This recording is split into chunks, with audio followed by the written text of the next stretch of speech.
Hey, welcome back. What's happening? Man, we teaming up for the last class of the month. Yes, It's a bittersweet, right? Because somebody's it's their last class. You know what I'm saying? I'm just saying, this is not your last class this in week? person. Thank you. Thank you, in For the person, qualifier. because they're going to L.A. for some old L.A. ass opportunities. You know what I'm saying? Because in Oakland, whatever, man, Oakland, you got to step our game up because we can't be losing these kind of people. These are some of the best people in the whole wide world. That's a true statement. Yeah, we going to miss some, even though she's going to be with us online, but ain't nothing like having Shabisha here. You know what I'm saying? We should have did a video. Or Nothing like having Shabisha. yeah, and by the way, y'all, she fly as hell today, boy. I'm telling you, she let y'all look. She gonna make sure y'all don't forget her. Snapshot. I couldn't hear you. I whip my head back and forth. I couldn't hear you. She's looking absolutely fabulous. Maybe it's Maybelline. So no, we're gonna really miss us. And Shabisha is at the heart of what we've been doing. She's been with us this whole time, challenging ideas. Hopefully, she's online challenging ideas and bringing her deep, insightful questions. You guys don't know that sometimes me and Shabisha jump on a phone call, 1-2 hours straight up, every time. We look here, look. I'd be at the gym throwing up iron. Talking about, give me a couple seconds. I got this. Couple more sets. And we just be into it. So I love me some Shabisha. Definitely gonna miss Absolutely. her. Just seeing her. But here's the thing, though. I told Tennille, y'all gonna miss her because my sister just moved down the street. I'm gonna go see her sometime, so I'm popping up like, so you get your guest room because I'm coming through, and I'm putting my foot on the couch and I'm gonna give me some snacks. So I'll go be in the house. So just know you can't get rid of me. I don't give a shit what you think about. Unless you move to Alaska, then I'd be kind of scared because that shit's You too don't cold. like the cold. Yeah, I don't do that kind of cold either. Yeah, you know what I'm saying. So, or some place where they wake up too early in the morning. I don't fuck with the people. The morning people just, I don't understand these people. It's just rise and shine. What the fuck are you rising for? No, I'm just playing. Mornings are beautiful. I'm just playing. 2, I want to do a shout out to Ryan Coogler. Yo, that movie Sinners. Let me say this real quick. First of all, I love to see what this brother's doing from Oakland. Shout out to my folks from Oakland. But number 2, y'all remember? Neither one of you guys were around. Shakira was around year 1, 2, and 3. Even Scott, I think Scott was here. Josh, were you around early years? Josh was. See, that's what I'm saying. Josh may talk some shit, but that boy be right with his boy. But anyway, Josiah, you were around too in the early days, right? That's what you used to wear the circle glasses. He's a nerd look. He used to play the nerd look. But he was not a nerd. Let me be very clear. With a pistol in his back. Yeah, with his pistol in his back pocket, tell me, I'm a nerd. You're gonna shoot me though. Yeah, you know what I'm saying? It's like, come on, man. Like, so, yeah, you ain't, real stories. But I had a class, I think the first 1 or 2 years I used to tell people, I think I talked about this when you first came, which was don't code switch. Yeah. Right? Stop changing your accent and develop your vocabulary. I used to say your value is based upon your skills, your development, your growth, your education, not you changing the way you sound to make other people comfortable. And what I love about when Ryan Coogler speaks, bruh, it's all Oakland. Man, but he's like Oakland, because like one thing he says, every decade of Oakland sounds different. So he doesn't sound like my decade, but he sounds like Josiah's decade. Yeah, your decade. Like in the new decade, it's like bruh. I don't. That shit like just. bruh. Yeah, that one would be sound like they whining, like but they still my boys, and so I love them, right? But whatever you sound like, rock that shit to the maximum level, but don't let coolness. Don't buy into the I don't give a fuck attitude that comes from coolness. Because I don't give a fuck means you're getting comfortable with being last. Right? Like, read your material like you never read it before. Master your art, master your skills so you can sit at the table and you win because you own what you do. Don't sit at the table trying to get people to like you, to put you on, because no offense, I can't use my. I'm gonna start with a little kinder, but that's kind of a B position, a little soft position. Like part of being an adult, like when you're a child, you're always looking towards some adult to support you. When you're adult, you're the adult that supports. So how's your strategy as an adult? I'm trying to gain acceptance for somebody to put me on, as opposed to earn the right to be in the room. And so Ryan Coogler, he's definitely earned the right to be in the room. I'm just really, really proud of his work. Really, really proud of I went to go see the movie. Absolutely, I'm not going to no spoilers. Absolutely enjoyed it. So just shout out to that cat. I just want to see. I want to see cats like that. More cats. Honestly, like we have our own Ryan. This is like Court. Court still sounds like closer to my era. When I hear him talk, I know him. Right? He still walks like he'll fuck you up from our era. Like there's certain dudes that just walk, you be like, yeah, he probably could fight, right? like Court. I don't know if you ever see Court just walk when he ain't trying to stunt for nobody. He's walking with his daughter, and he's still like he'll beat your ass, but he loves his daughter, right? And when I see him, and then I see the brilliance he displays and how much he invests in his skills, his intelligence, and how hungry he is, and how humble he is to the game, and how much he's molding his thoughts every day to gain advantage on the next day. That's one of the reasons I've been so amazed with him. The same reason I'm amazed with Ryan, and the same reason I'm amazed with Court is when you see brothers like that. Hopefully, we raise those brothers. They raise their visibility up so high that we send a message to young folks that you don't have to strip yourself to be successful. You can still be your mother's child and still perform at a high level and not sound like have the same accent as the people in the room, as long as you command the skills and the knowledge. But, huh? What do you buy? Kentucky. Okay, I'm anyway. So, right. We could say the same about you. We could say the same about you. Yeah, you know what I'm saying? Absolutely. It's absolutely. Yeah, thanks, man. Thank you. I take that because at the end of the day, it's like I'm tired of. I don't know if you guys ever felt this before. Like, cats would weaponize their communication to shrink other black folks. You ever felt that before? Absolutely. And I hate that shit. I hate that shit too. That's one of the reasons this class is designed the way it is, so you can see that brothers that sit in front of you are just like you. We just practice. We practice so we don't have to make excuses for being in the room. Matter of fact, we create incentives for us to be in the room, right? Because the way we show up, somebody's saying we need that type of support, and we arrive, they're like, please don't leave, right? I knew I was finally arriving at a point where my work was transferable and my incentive was obvious when I had a whole bunch of PhD professors said, can you get him in the room? And I know my vocabulary is not that extensive. It's extensive, but not to that level. Not a PhD. Some of the vocabularies is just some of the words you be like, hold up, dog. I'm gonna need AI as you talk because this is just too much, right? But the practice extends the way you think, and that's the key word. Recently, I'm gonna just give out some praises. Recently, I've seen some growth in Shakina that's way superior than all of her other growth. And you know what was so impressed with her? It wasn't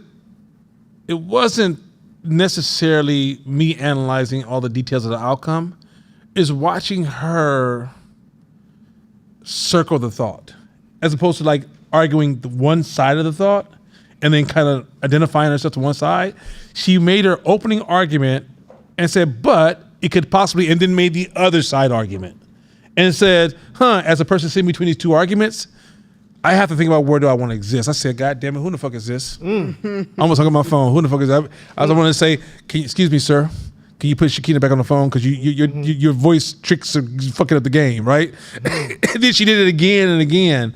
And so today I was like, that's impressive. Learning how to think, not what to say, but how to think. Not what recipe to follow, but how to think. Because this world is really, really complex right now. So if you don't understand the principles of thought, like, let me say one more thing. Then we're going to get this class because we got a lot to cover. Because Court got some shit I want to hear how he's going to frame this shit. Anyway, but let me say this real quick. We got to learn how to rise above the trends. Social media, okay, trends have received a supercharge in our lifetime. So back in the days, a trend in Oakland didn't make it to New York. A trend in New York didn't make it to Texas. A trend in Texas didn't make it to New Orleans, right? Trends were really regional trends.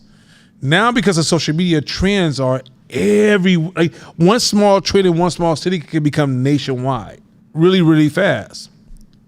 There has been a lot of beliefs that we have embraced. Do you guys remember the super psychology, speak your truths, right? That's a dumbass idea. Or live your truths, or walk in your truth, right? Walk in your truths, right? Yeah, it's just that's just trash. You know why it's trash? It should be for adults. Walk in your responsibilities. Walk in your responsibilities, because sometimes your truth don't fit your family. Sometimes your truth don't fit your company. Sometimes your truth don't fit your community, and sometimes your truth don't even fit you. Right. But walking in your truths. But this is a popular trend. We have to learn to think above the popular trends, popular ideas, popular stories, popular communication, charismatic speakers. All these, there's so many bad ideas. Attractiveness, handsome, pretty. Come on, man. So many of these ideas have surfaced to the top and blinded us to a point that we stopped thinking. I was watching I looked online this morning, and on YouTube, there's like Wally was like, I'm not buying. Wally's saying don't buy black because they black. I taught that the first 3 years. You know why? Because that's a higher principle, which I'm gonna get into 2 weeks from now. But by buying black without holding black to a certain standard, we're subsidizing mediocrity, right? That's the opposite side of but what people did is they ran to the one side, which is, he's trying to encourage black people to not support each other. And what happens, I can see how people cannot escape that charismatic thought because you get flooded with this trend. Can your brain go, yeah, but,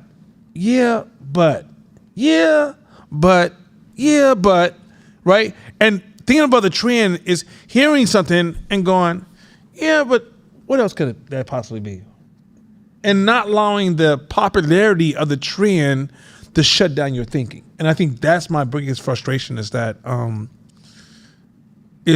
we're not held responsible to be thinkers. We're more or less now think that the person who's thinking is the person who echoes the most popular ideas in the most charismatic way, as opposed to like, are you examining the challenge in front of you? You know what I mean? So anyway, I'm ready to jump into this stuff. Go ahead.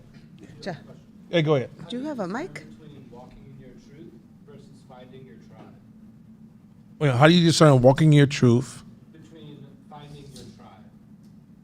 Like you're talking about walking your truth. How you discern the two? Between that, like what's the difference between that and finding your tribe? I think I need context of how you're interpreting both of those because both of those are abstract. So to me, walking your truth, it comes down to me supporting my emotional feelings of what I feel I should be doing, right? Not realizing, are you looking at the trade-offs, the cost, the long-term benefit of that, impact on the family, right? Think about all these mothers and fathers who decide to walk their truths and forget they got a responsibility called kids. I was just talking about this offline. You tell a young woman, like I told my daughter the other day, hey, look, you got to figure out what roles you're going to play, and you're going to have to start working on this as a woman to your family. And I can hear a feminist in the background going, what if she don't want a role? Oh, okay. Let's play with that dumbass idea. I mean, excuse me, your idea. If you're building a family, if you're building anything, if the two people are at the head of the household, that means every day you wake up, there's something you have to do all the time. Mm-hmm. All the time. You don't get a day off. You know, when the last time you took a day off to brush your teeth? Just stinking ass. If you say I did it a lot of times, you're just stinking ass I'm talking about. Right? Like literally, you take a shower every day. You cook for yourself every day. You clean up every day, hopefully. Some of y'all, bless you, that's why I never came over. You put gas in your car all the time. These things you have to do all the time. And yet we're raising kids not recognizing that a relationship is a responsibility. Family is not. Family is not. It's not a logo. It's a responsibility. Yet everybody wants to walk this world like I just do what I want to do, as long as you handle your responsibilities. But and once you decide you want to bring a child on this earth, even men like, oh, the courts. I told a brother today, I said, now stay with me. This is gonna feel uncomfortable, somebody, and I live in Berkeley. Okay, anyway, so this will make you very uncomfortable. You ever heard men say, man, she's taking, she hit me for child support. Whatever the courts hit you on child support, this is not for super rich people. I don't know. I haven't did the equation because I don't have no super rich friends. But if the court hits you for child support, it's a minimal. It's not a maximal. If you pay $1,000 a month in Bay Area for child support, that's a real close to minimal. That's so low. I mean, you know what I'm talking about. That man, I'm not saying I would, not that I desire that. Zinga, in case you read this, look at this. Like, I'm glad paying my money for my part as a dad. I'm glad. That 1,000 do sound, you know what I'm saying to me? Look. Y'all be like, Donnie, you got on red bottom tennis shoes? But I'm just saying, for $1,000, that's so. Okay, man. What if you went to that woman and say, look, this is how I'm gonna drop 2 or 3 G's on you every month? You think she wants to go to court and get the minimum? So you understand that because you didn't want to pay anything, you gave up your leverage. Now you gave up your leverage. Now you're going to feel like another man telling you what to do in your own family. And you losing respect from both of the women, or you lose parents for the woman, the child, and even your future woman, because you position yourself to be in a punk position. Now let's say you just in that punk position because, hey, it's bad timing. That means your next goal is to get your money up. So you could be the man in that child and woman's life. So then this outside man doesn't come into your life. You get where I'm going with this? This is that conversation around responsibilities that we don't want to have, but somehow we got to a space where we're authorizing this mediocrity, this weakness, this fragility that ultimately you play the long game, it doesn't work. So it's someone asked a question. It was a popular actor, made some statements about how he's raising his boys as 4 boys, and the oldest is 15. And he talked about how this is what I expect of him when I'm gone. Mm-hmm. And the question came up, but do you put all of that? Isn't 15 too young to be giving for that kind of a thing? And so I'm using that as one example. I don't have children, but what often comes up is what is age appropriate for children when it comes to responsibility. And what I observe is my peers, for the most part, really wanting, and maybe it's like not being totally clear about like what is appropriate for a child at what age to start taking on responsibility. What it seems like is that is in response to feeling like they were over-parentified coming up as kids, and so not wanting, like maybe their parents weren't there, couldn't be there, they had to kind of fend for themselves in a way where the parent was maybe unavailable, substance abuse, whatever the things were, and so there is this attempt to correct for that behavior in their own children. But what I see is just, listen, I think there's a lot of questions that you have when there's a lot of things that you have to figure out as an adult. So I'm not trying to minimize how that can get confusing, but I am bringing it forward because it's a thing that I do notice, that it's like, well, let's let them be kids. And I'm like, I don't know the answer, but I did think it was an interesting debate. No, it's trash. Let me tell you why it's trash. Yeah. One is that it's an entitled little fuck who doesn't understand that everybody don't have an equal life. So when you come up in this world, some families come up to all kind of damn. all kind of friction-based channels, which means that you may have to take on more responsibility because we were trying to survive. Sure. Right? So now that you're in a privileged position, you're thinking, well, I felt that was too much. I started training my daughter at the age of 2. You got responsibilities. Let's go. 2, let's go. Because guess what? Daddy could die at 3. Daddy could die at 3.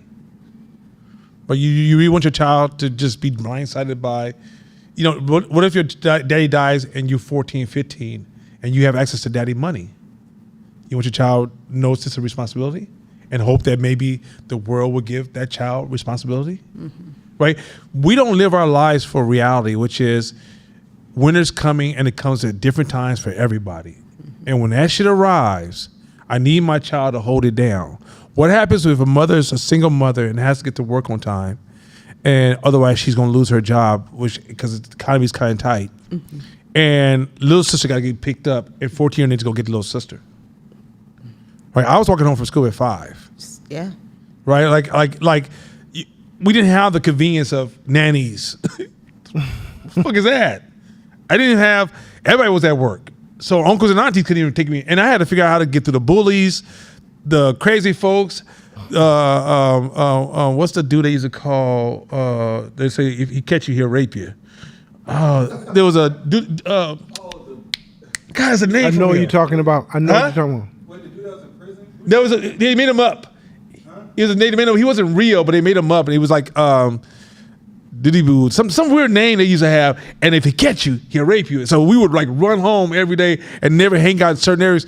But those stories, you may laugh now, but they were their ways of parents to get the children in a world that they weren't home to tell you stories, because they was trying to prevent their child. It's a very generational thing. I don't think anybody. No, wait. No, we had that. We had it. Yeah. Thank you. Yeah, it's like. Generational, y'all are. No, Shakina, parents tell you weird stories. Yes, weird stories, not about getting raped. But it's different stories that parents tell you all the time, so you won't find. So you don't find. Yeah. So and it was really extreme stories. You remember the boogeyman? The fuck, he didn't exist. The boogeyman. Josh talking about the booty man. I didn't say the booty man. I didn't say the booty man. Josh said the booty man. Y'all focus on the wrong part of the story. That was not the point. I'm so out on that one. So the boogeyman. I said the booty man. Josh, Hey yo, I swear. Hey, yo. But the thing is that parents, because mothers and parents of one era, each era has huge different challenges. Next era may not be afforded because the other era came through that era, so that children have options. Right. 3, the question has fragility built all into it, right? Because it's relative question. So how many times have you seen rich kids fuck off parents' money because the poor relationship to responsibilities? Responsibilities need to be at the foundation of how we move as human beings. Think about what East Oakland would look like right today. Think about what Southside Chicago would look like. Think about what Harlem. Harlem was kind of coming up anyway because of multiple reasons. But think about Baltimore, certain areas, certain hooded areas, what they would be like today if we own responsibilities as a foundational thought, as opposed to responsibility as a foreign invasion on our peace. Don't fucking make that fucking bed. There's even psychology that says that it is psychologically better for you to have these rituals of habit of making your bed every morning. It impacts your performance to the day, right? Going to school is an extension of those responsibilities. When you come out, so those same people will say you should put your child in school at the age of 3 or 4, but responsibilities at 15. What do you think school is? That's why I say it's bullshit, because oh my God, it's soft people talk. Your child goes to school at 3 and you don't sit there the whole time and watch them and make them feel comfortable. You take your ass to work. So all of a sudden it's okay there? You guys are going with this, I don't do soft talk. Go ahead. The thing about parenting is this. You don't know if you succeeded in your theories and philosophies till 18, 19, 20 years later. Come on, bro. So you can spew a lot of bullshit in that 18, 19 years. So I think as a parent, you have to take large steps back, because these are societal, generational decisions you're making as a parent. And most of the time, we make decisions as parents in response or reaction to how we was raised. That's like very few of us take another step back and say, okay, that was me, but what is the optimal way? Who have I interviewed where I went to their children? Man, you got some amazing kids, 3 kids, and they're all high performers. Give me the game. What did you do? Very few of us do that. We go off, I turned out okay, or I didn't turn out. I turned, like, I'm traumatized, so I'm doing the opposite of that. Not realizing that some of that was necessary. So because we had to walk to school at 5, now you taking your kid to school every day and picking them up every day, and they 17 years old. Like, that's what we usually do. Sometimes we're polarizing on the pendulum of how we raise. So I think nobody has the foolproof answer. Why? Because every child is different. A child at 3 years old may be ready for hella responsibility, and another child at 3 years old may be hella slow, and he may not be ready for responsibility till they're 10 or 11 or 12. It depends on 15 on the child, or 15. So fuck that. It's child dependent, because if your kid hella slow, Yeah. or they got a learning disability, or Yeah. whatever, you know that. So, but I think that's what the issue. There's no one size fits all for every kid, because it's hard. But I think the argument I'm trying to get at is that we're not preparing our children for crisis. We're raising them as if everything is just about sunshine and flowers and everything goes their way. And you might die in the middle of that conversation. And now your child is fucked, because as human beings, if our expectation is way over here, even though it's not real or not real, and then reality kicks in, but reality is so far from your expectation, that mental shock to the brain is so damaging. It's almost you can't even body it. It's almost like you can't stomach it, right? But for the child, for example, like for you, I'm not sure. Okay, when was the first time you saw somebody get killed or die? 7 or 8. Okay, so tomorrow, if you saw somebody get killed and die, your response is going to be different than somebody's never seen anybody ever die for real, right? It's almost like like when you tell the story of like how everybody stood around there crying. They don't have that tolerance built in from their past, and so what parents have historically done is I'm not saying you do safe preparation. We're not talking about some extremes, right? You don't take your child to a forest and leave and say, hopefully if they make it home, they're my kid, they don't. That's not what I suggest whatsoever, right? But like, for example, when family members die, and you be like, oh, they're just going to be gone for a little while. What happens if you die the next month for some cancer, or next year or 2 years from now from cancer? Did you prepare your child for responsibilities? Even if they have to go stay with the in-law house, how do you prepare that child to protect themselves and make better decisions and have a little bit more ownership? Because will the in-laws have the same level of ownership of everyday responsibility to directing that child? Or do you always try to plug into that child just in case anything happens? And I think that's what somehow we gotten away from this. We want to live for the best, not the reality of what we got to go into. And the reality we have to go into. And once again, all these can change. And like you say, there's different variations per house. I think when you start saying, is it too early? What I'm concerned about is that sounds social justice-y to me, because social justice is known for removing friction as opposed to helping us lean into the friction and become stronger, right? So, like, I love watching my daughter go play soccer. The little girls be getting hurt, and not one parent be like, oh, let's just go home. Coach, I'm going to sue you. Right? Parents be like, get back up, get back in the game. Let's go. You want to come up and get a hug? You good? All right, let's go. That is a great model. Even Mama Linda, who's much older, she's like, and Mama Linda is the sweetest person next to Jesus. Like, Jesus has a chance, may lose this award every year to Mama Linda. But Mama Linda is even the same way of like, I love that for girls, because you're teaching girls that competition is not about always winning. Matter of fact, if you score in soccer and your team is celebrating, they throw the ball in and the team's taking. So why are you celebrating? The game's starting up again. Let's go. So what that's telling you is that, hey, a win is part of a bigger story, but don't stop like, oh, we done. I done made some. I'm big time. I graduated. I'm done. The world owes me now. It tells you even in your win, next move.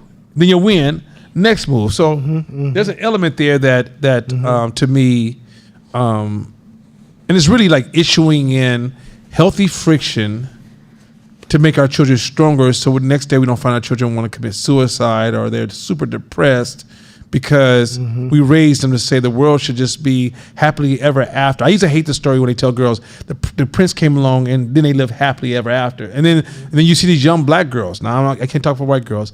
Go get a thug with some money and thought we're gonna live happily ever after, and realize you're gonna about to live tormented ever after, right? But it removed the. If you don't know responsibilities are important, then how are you choosing your mate? How you choose your mate? Yep. You got to know, woman and man, we both have responsibilities here. If I just say, I'm going to choose you because you're so cute and you made me laugh and you brought me flowers, you didn't tell me about the way you show up to responsibilities. What's your responsibility even what happens the day you don't like me? Or you mad at you. You're mad at you. What happens when the kids get on your nerves? What happened? Because kids said, you know what kids tell adults? Fuck your life. That's what kids tell adults. Fuck your life. You got to do this. Do you rebel and go, no, I'm going to do me. Fuck these kids. Or do you say, all right, life is a sacrifice. Like my mentor told me, my life from this point on is a sacrifice until I get these kids to become their own adults. Right? Do you say, 18, you got to go? Going back to your point, some kids 18, some kids 30, some kid can leave probably at 16, right? It's relative. Right. But you should always have friction on that kid. Always. So Healthy that friction. is, it should be friction on it. So Healthy it's not friction. Like, I'm just get to do me and be a kid till I'm ready to not be a kid no more. And that's the thing with the responsibilities. It's like when you send a kid to school, I'm watching, let me tell you where this is coming from. I'm watching my daughter is in a private school. Expensive. It's more expensive than college, bro. But she's in private school. That's $1,000 a month. Suckers. Anyway, so I look when I realize how much I'm paying for it, man, it's just real money. But anyway, but I'm watching in private schools and I'm watching their peers. Them kids moving. They on some other. Them kids like almost at fourth grade level in the first grade. Like, let's go. And they own it. They're not owning like, oh, I got to do all this homework and oh my God, these responsibilities. These kids be like, Mom, I got to handle this tomorrow. We need to have this on top because I'm going to. You're like, God, are they partnering with us to go to school? Then you go to some families and mama's doing everything, daddy's doing everything for the kid. And then when the kid gets older, like, oh, this kid can't. Well, because the kid never developed that muscle. There's nothing wrong with your kid. They don't have the muscle. And we grew up, I mean, it's all around us. And yet you still let these people in our house talking about, is that too much? Man. It's relative. Because if mama is trying to survive and she has, let's say the girl at McDonald's right now have a child. She's not educated like Shabisha. So her choices are a little bit less right now. And while she has that child, she's got to take care of the child. But let's say her mother and family is damaged and broken or fractured, or she has an uncle molester that I don't want her nowhere around, so I'm gonna keep my child to myself. So mama's gonna really protect her child. Well, that means she's gonna have different structures for survival than a mother who, like Shabisha, who would have resources and have options. They both need friction, but one may experience different levels of friction based upon. So then I get older and go, my mother who raised me by herself, she's just. God damn, are you privileged? Like, how unappreciative can you be? So, anyway, let's jump into these slides because I'm ready to fly into some stuff, ready to roll. Any questions before we get forward? This week, this is one of the weeks we can talk. You can grab, interrupt anything. Let's jump to a conversation. Go ahead, Shakina. Shakina's like, last? I do that every week. Go ahead. I just, it was towards Shabisha's questions, if I can comment. Yeah, please do. So being a parent that's been on both sides of the pendulum, having a teenager and doing like the polar opposite and polar opposite, what I'm coming to realize on this journey, because I'm still going through it and I know I'm not perfect and I'm constantly tweaking, is that the structure has become so integral for us, because even if my child doesn't grasp the ideas or own the responsibility, the exposure is training grounds.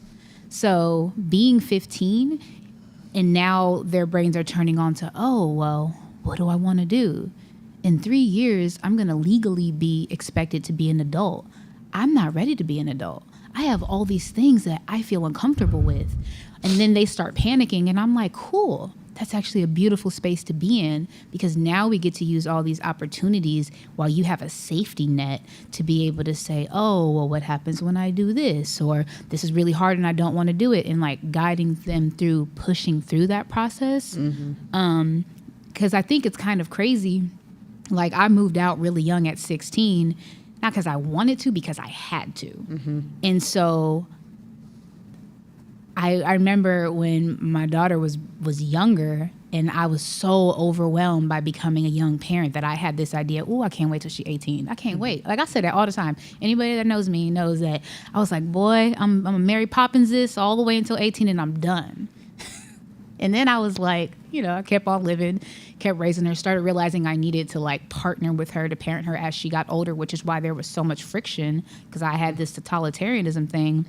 And then I started realizing that all of the friction points were growth points for her and I to be able to have practice. And without that friction and that practice, there was no way at any point in her life that she would be able to function without me, because I had been creating a life of no friction because I had so much. So I think that for the people that authentically probably believe that they want to shelter their kids from those things, that's their opportunity to test. And if you don't get to test, you'll find yourself falling really short when it comes to reality, and you're in a real world where nobody gives a fuck about your feelings. So I've experienced both sides, and I'm getting more success in real time with creating friction with a very headstrong child. So I just think that it's Wonder where worth she get testing. that from. Oh, definitely she get it from her mama, along with a lot of other things. But I think it's a dope question, because I think that we need to have a space where we can challenge these things. Because there is going to be a side of people that are going to swing to the left because of whatever ideas and beliefs they have. But there's also there's a benefit to having that healthy dialogue about why and pros and cons, because if you are good and bad and you do the black and white and you don't see the gray, then you start to reduce the value of that space. So Dope. Cool. Dope. Look at her shoes. Clean as hell. Anyway, let's jump into this real quick. First slide. So there's a famous saying, Japanese saying, and it's crisis equals danger plus opportunities. And what that's suggesting is that every problem that we go through, every challenge we go through, actually offers an opportunity. There's something I noticed. This is trend that I notice amongst a lot, especially it may be in the Bay Area, but everywhere I go, I notice the same trend. And people love to complain. Whether it's their personal life, like, how's your day? It was so rough. What do you think of the government? Oh, that damn Trump. What do you think about this person? I don't know if I like this. Not realizing that on the other side of that is an opportunity. But we get flooded with the noise of our crisis, our problems, and then some of us become problem attention addicted, where we use our problems to gain attention from other people's, our value from people. I'm going through something today, so I, just bear with me. Oh, I'm so sorry, Nana. Yeah. And I enjoy that attention that I received from identifying the problem. One day, a young lady was sitting in my house. She's like she's actually my family member, very close person to me. And she's sitting in my house, and she says to me, I said, how's your week go? Not too good. It was really rough. So, Nana, I'm going to go straight to the jugular. Did you eat this week? No, I ate. Can't pay your rent this month? No, I can pay my rent. Somebody dying? No. You found something for the doctor that's saying this is it. No, just other things, Donna. It's not about those things. It's other things. I said, then shut the fuck up. He looked at me like, wait, what? I said, because the problems you're going through is where wisdom comes from. Go through it. You don't gain wisdom by not going through anything. True. By you always complaining and avoiding, you're also avoiding personal growth. By you highlighting everything's wrong with the world, but you don't, let me show you another side of it too. You come to me and say, Elon Musk did this. And it sounds, the way you framed it, sounds absolutely negative, right? My brain goes, I wonder why he did it. Because you know why I asked that question? The low-hanging fruit is what the person did that the media told you. The growth in my intelligence is figuring out why and what's the truth, not echoing or fanning the flames of the low-hanging fruit. So by me saying, well, you think maybe he did it for this? So for example, I learned more about tariffs in the last 3 weeks because I wanted to see, well, what's motivating Trump to say this? Not, he's so stupid, right? Because me looking at the other side goes, oh, okay, that's interesting, that you can't see from the media's report. You see something injustice. Oh my God, this man hollered at this person, this woman. Do you know why? It's easy to assume and morally project than to take time and go, whatever problems you're facing, whatever problems you see in society, on the opposite side is opportunity. Now, let me add this third element to it. Why that rhythm of thought is so important. Let's say something happens in your business and it's a blow. Pow! You lose some money. You may have to fire somebody, lose a client. The first thing your brain goes into is like, oh my God, this is so fucked up. It may even make you want to drink, do some drugs, sleep with a woman you ain't supposed to sleep, or sleep with somebody. Let's whatever in this new world, sleep with somebody. And you're defeated by the problem. What my brain is being trained to do is, bow, breathe. Talk to somebody to release the rest of this pain as fast as possible. Look for the opportunity. And I promise you, every problem, every hit, every pain, even when my mother died in 2003. And I remember sitting there and I wailed. Never wailed before, never wailed after it. Like a wail is a sound that comes from you that I don't know how you produce it. I can't produce it if I try to reproduce it, but it hurt so bad it made me wail. So this little egotistical fuck called Nana lost his mother. If Nana saw you before my mother died, I would have Hollywood you. What's up, baby? Hey, how you feeling? Hey, baby, what's happening with you? I'm hustling. I'm moving. What can I get from you? I can't move on. I got things to do. My mother died. All of a sudden, every hand touch mattered. All of a sudden, I wanted to see people's eyes. All of a sudden, I realized time mattered. All of a sudden, I valued every second I have on this earth. All of a sudden, love amplified, values amplified, people amplified, right? I started to look for and I tell people all the time that my mother died so I could live. Because before she died, I wasn't living. I was on this earth hustling, but I wasn't living.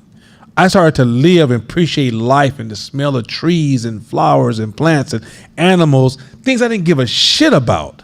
Like literally, if your dog were running in front of me, it better move quick, right? Because I didn't give a shit. It's a dog, whatever.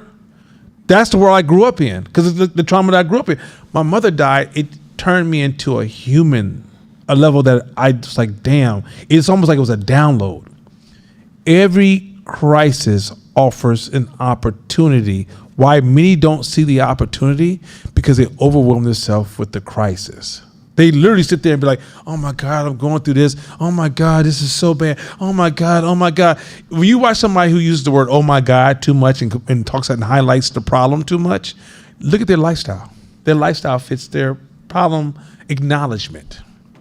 When you have a problem, process it, let the pain run through you. Seek out the opportunity. I don't give a shit what it is. I promise you, if you're going to be an entrepreneur, you better not get used to campaigning and celebrating your problems. Like, I had a family member who used to walk in my house, be like, oh, what's going on? Oh, it's such a rough week. Oh, it's such a rough day. And I look at them every time like, you're not going to get it. Until you start saying to yourself, yo, this rough day and this rough week, what's the opportunity from this? That's when you start to grow. This is when you become a wise person went through shit, or they observed other people going through shit, and they was extracting lessons. So let me tell you what happens. This is what I told the person. I said, so if you go through a problem, and the first thing you say is, why am I going through this? The problem tunes your antennas. So next time that problem comes, next time you get signs the problem's coming, you're already starting to making moves because you realize, yeah, I'm not having that problem no more. I'm making this move, right? But if your antennas are not tuned, you can walk. This is why you're doomed to repeat the same dumbass mistakes. Is because when you leave it at just a problem, you don't retune your antennas. And so when it lands every time, just because it changed its mask, you're like, I didn't see it this time. Oh my God, I don't know. This always happened to me. I feel like a victim of the world. The world hates me. No, it's because when you face a problem, you just leave it as a problem, not an opportunity. And as you process problems correctly, you become wiser and wiser. And at some point, you're 30, 35, 40. People are like, man, you don't never have those same kind of problems anymore. Because my antennas told me not never go down that block, never eat that fruit, and never drive that car. That's why I don't have none of those problems anymore. But the young person, that car's clean as hell. And that fruit, oh my God, it's so sweet. And I always go to that block because that's where my people stay. And you're like, yeah, but because I'm wiser, because I process my problems. Now, here's the old fool. Yeah, that fruit sure do be good sometimes. Sometimes you just got to eat it. Right? You meet somebody who's very superficial. The person who's very superficial, when a wise person calls you superficial, what that really means is that when you face problems, you didn't process it as an opportunity.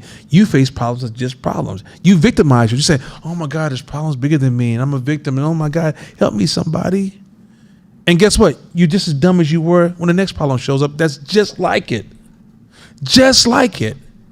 The way you change your life is when you have problems that you want to get on the phone and call your friends and spend hours talking about. As you're talking, 15 minutes of the conversation, go, oh shit, this should be an opportunity. I get it when you first take off, like, man, I'm going through some shit.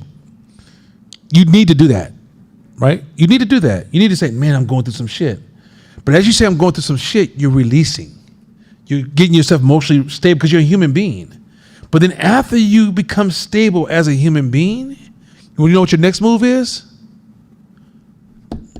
What could I learn from this? What could I do different? What opportunities could this give me? I'll give you an example. One time, and I can't remember the details, so I'm going to give you a poor rendition of what happened. I get a phone call from Mashama that this, because we only missed 2 deadlines in our whole history of IT Media. So, get a phone call. You guys missed a deadline. So if I over amplify problems, I'm gonna continue to dig the hole of problems, probably even destroy my relationship with Mashama. I'm mad, angry, because we missed a deadline, and I'm like, I'm not doing this shit. I want to be professional. Professional means you knock out your deadlines. That's just got to be that's part of the game. So my brain goes, wait a minute, how can I turn this to opportunity? So I flipped some things, adjusted some things. Before you know, the client thought, man, I'm that special? Oh my God, this is why I will fuck with y'all for life. Because I reframed some things, adjusted. Because one, I ain't gonna keep doing that. You can't survive, keep adjusting and framing. But I turned that problem into an opportunity by reframing it, readjusting it, making some moves, pulling a call, making some phone calls, and all of a sudden that client turned into a much, much bigger client. But what I could have done at that moment of crisis is tuck my tail and then let the crisis overcome me. And before you know it, it caused major damage to my organization. The same thing in your personal life, the same thing in business, the same thing in every form of system. Every problem yields an opportunity. The problem is, can you see it? And if you, to the point your brain is too fogged to see it, develop an exercise or a ritual you will participate so you can put yourself in a position to seek out the opportunity that comes from every problem. Hey, let's keep it 100. We say it all the time. In podcasts we listen to, says it all the time. This entrepreneurship is hard as fuck. It's not easy. Hard as fuck. So the goal is for us not to wish it gets easier. The goal is for us to become stronger and better so that the hard as fuck slowly becomes hard, then it becomes moderate, then becomes tolerable. So then you'll just have tough moments. You'll have hard moments. You may have hard as fuck moments. But entrepreneuring, the current of entrepreneuring is fast and hard, and the waves is crashing, and you got sharks in that water. We talked about that. It's sharks in the water. So what do? Do you say, I'm not going in that water? I'm never touch that water? Or do you build a system that protects you from the sharks? And that's really what the whole goal is shifting our mindset. We not gonna stop being human. Shit gonna hurt. It's gonna be painful. If you're going through hellish moments in your business, or you have events that occur that knock you on your ass, can't nobody on this earth act like they that fucking dope to where they're like, oh shit, I just got knocked on my ass. It's all good. Like, you gonna feel it. But the goal is, what tools do you have to process it so that you can get back on top of it, and you can manage it, and you can learn from it, and you can get better from it. So the opportunity is always there. Opportunity is always there. If you take a crisis and you replace the word danger with blaming, you just fuck the whole equation up. Because now you're deflecting all the opportunities to learn onto somebody else.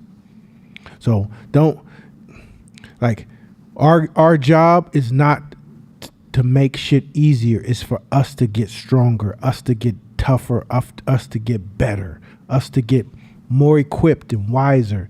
You can't run from this shit. You can't run from this shit. Imagine if crisis happened and you're super fragile. You can't even get to opportunity because you're overwhelmed. You're psychologically overwhelmed. That means you have to mentally become stronger so you can push through the crisis and the danger to turn into an opportunity. That means that's why we talk, like, he says it's a gladiator sport. What are gladiators? They're strong people. Well, mentally, as an entrepreneur, you have to have a strong mind. That's one of the reasons I hate social justice so much, because it was the opposite principle. They were trying to practice mediocrity and fragility as part of the standards. That means when you had a crisis, you were so busy complaining and feeling unjust and attacked and abused, you can't exploit the opportunities. Remember I told you a famous story. This is the first, I used to tell the story years back. I don't think I told it this year. I go into a negotiation, city of San Francisco, and this white guy, it's for $175,000. It's a contract for $175,000. So I was going there to kind of finalize the process and negotiate the final numbers. So it's 175. I'm anchored at 175. And I go in there and he makes some condescending, racist ass comments. Now, if I was fragile, I would have been like, what the fuck you say? Fuck this contract, I'm out of here. Right? But for every crisis is an opportunity. So when he made that comment, I said, oh shit, I think I got him. So I said, my man, that was kind of racist what you said. Oh, I'm so sorry. I didn't mean so. And I'm like, got him. We about to reel this. At this point, the fish has bit the bait. We about to reel it in. So I said, realistically, I heard everything you said. And hey, don't worry about it. I know you didn't mean it. I know you're not deep down inside, you're probably not a racist person. You probably just want to avoid those kind of phrases because that's kind of inappropriate. But hey, I can tell you're a cool cat, and I'm not gonna hold you responsible for that. But let's get back to the business. At this point, I got guilt on the table. Guilt's on the table because I see the opportunity. My next play was use my anchoring tool. I don't see we can do this under $1 million. I don't understand how you'll have impact under $1 million. It's not even possible. Well, I can't do $1 million, but I can at least get to around 700 or something. I said, shit, you know what? You about right. I tell you what, we'll figure some ways to cut some corners and make sure we achieve your goal. And let's move smooth on 700. That is funny. You know how much the job really would have cost me? The worst case scenario, 300. 700 gave me so much slack. I was able to grow and do some deep ass research and grow other elements of my company. Why? Because I took a crisis and turned it into an opportunity. I mean, the rules of the game. Like when I was walking in San Francisco, when I was walking to Las Vegas, and the car drove by and said, "Nigger," and I giggled because I'm like, "You think you could distort me with that?" I trained a different muscle that says when I face a crisis, there's sometimes some crises make me sit back like, oh shit. And there's some crisis that's gonna be hard for anybody in this room to get past. Let's say your child died. Many of us, it's gonna take a long time for you to see the opportunity on that one, right? I'm not arguing that one. But 9 times out of 10, I called Masham the other day about something that someone on our team fucked up on. Like, yeah, they fucked up on this. He says, yeah, we can't be doing that shit. So look, this we can do next week. See how he went into opportunity instantly? It wasn't even like instantly. Same thing. He'll be calling me like, yo, this is crazy. And I'm like, yeah, but what about this? Right? We talking about Shannon Sharp. And, a lot of stuff that was done wrong by Shannon Sharp. And my wife says, he should have known. He should have just known that you don't mess with no 19. I said, well, he's also an athlete. And if you're an athlete, you have a curated reality. You don't have pure reality. And I say because I would know that because I came up and had interactions with women since I was, understand me, 3, whatever it was. You know what I'm saying? I started early, you understand? Because responsibilities, girl. But point is this. But the reality was that in my engagement, I gained so much insight and knowledge because I had a pure, but he didn't. She said, and every time she had an argument of what was flawed, I said, but you should also think about the other side. You see what I'm doing there? It's not that I'm challenging her. I'm learning not to over leverage the problem. I can't. If I over leverage a problem, I'm no longer going to be afforded the opportunities. So whatever I see in this world, I will see the problem just like you can see the problem. But then I go, where's this opportunity? Because the world is not designed to fit your expectations. So if it's not designed to fit your expectations, then the question comes down to how do you navigate in a world when it's not working in your favor? There's an opportunity for you. Or do you say, you know what, the world it's just discriminating. It's just not working for me. There's always an opportunity. Always an opportunity. It's just that, are you too fogged in the brain to see it? There's a sister I know, she's a lawyer, and she recently made the decision to move to Portugal. But the decision was made because her perception that the U.S. is just not a good place for Black people. And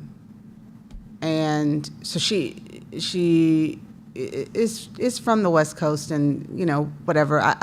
I would say that that's not the first time I've heard that. I've heard that often. So there's a lot of conversations around Black expats living in the places, right? So there are some popular places. You're in Portugal, you're in Senegal, you're in wherever, right? There are some popular hotbeds. If you get on YouTube, you can see where do Black Ghana was one of them. Ghana, Yeah. where do Black expats go? And I've talked to people who are still here who talk about that as like being an ultimate goal. And I thought it was really interesting, but someone was saying they were almost like she's free now. I'm glad for her that she was able to get out, right? And I thought, wow, that's really interesting. But, and they said, and she, you know, she said she's been there. She's not worried about this. She's not worried about that. Blah, blah, white gaze, like a lot of the things. And they haven't been there for. Go ahead. No, And come so, on. so. Sinuses. Go ahead. Sinuses. Yeah, sinuses. Go. So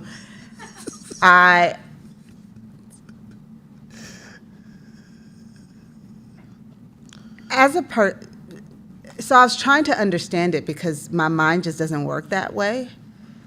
Like I wouldn't have gotten there. My mind doesn't work that way.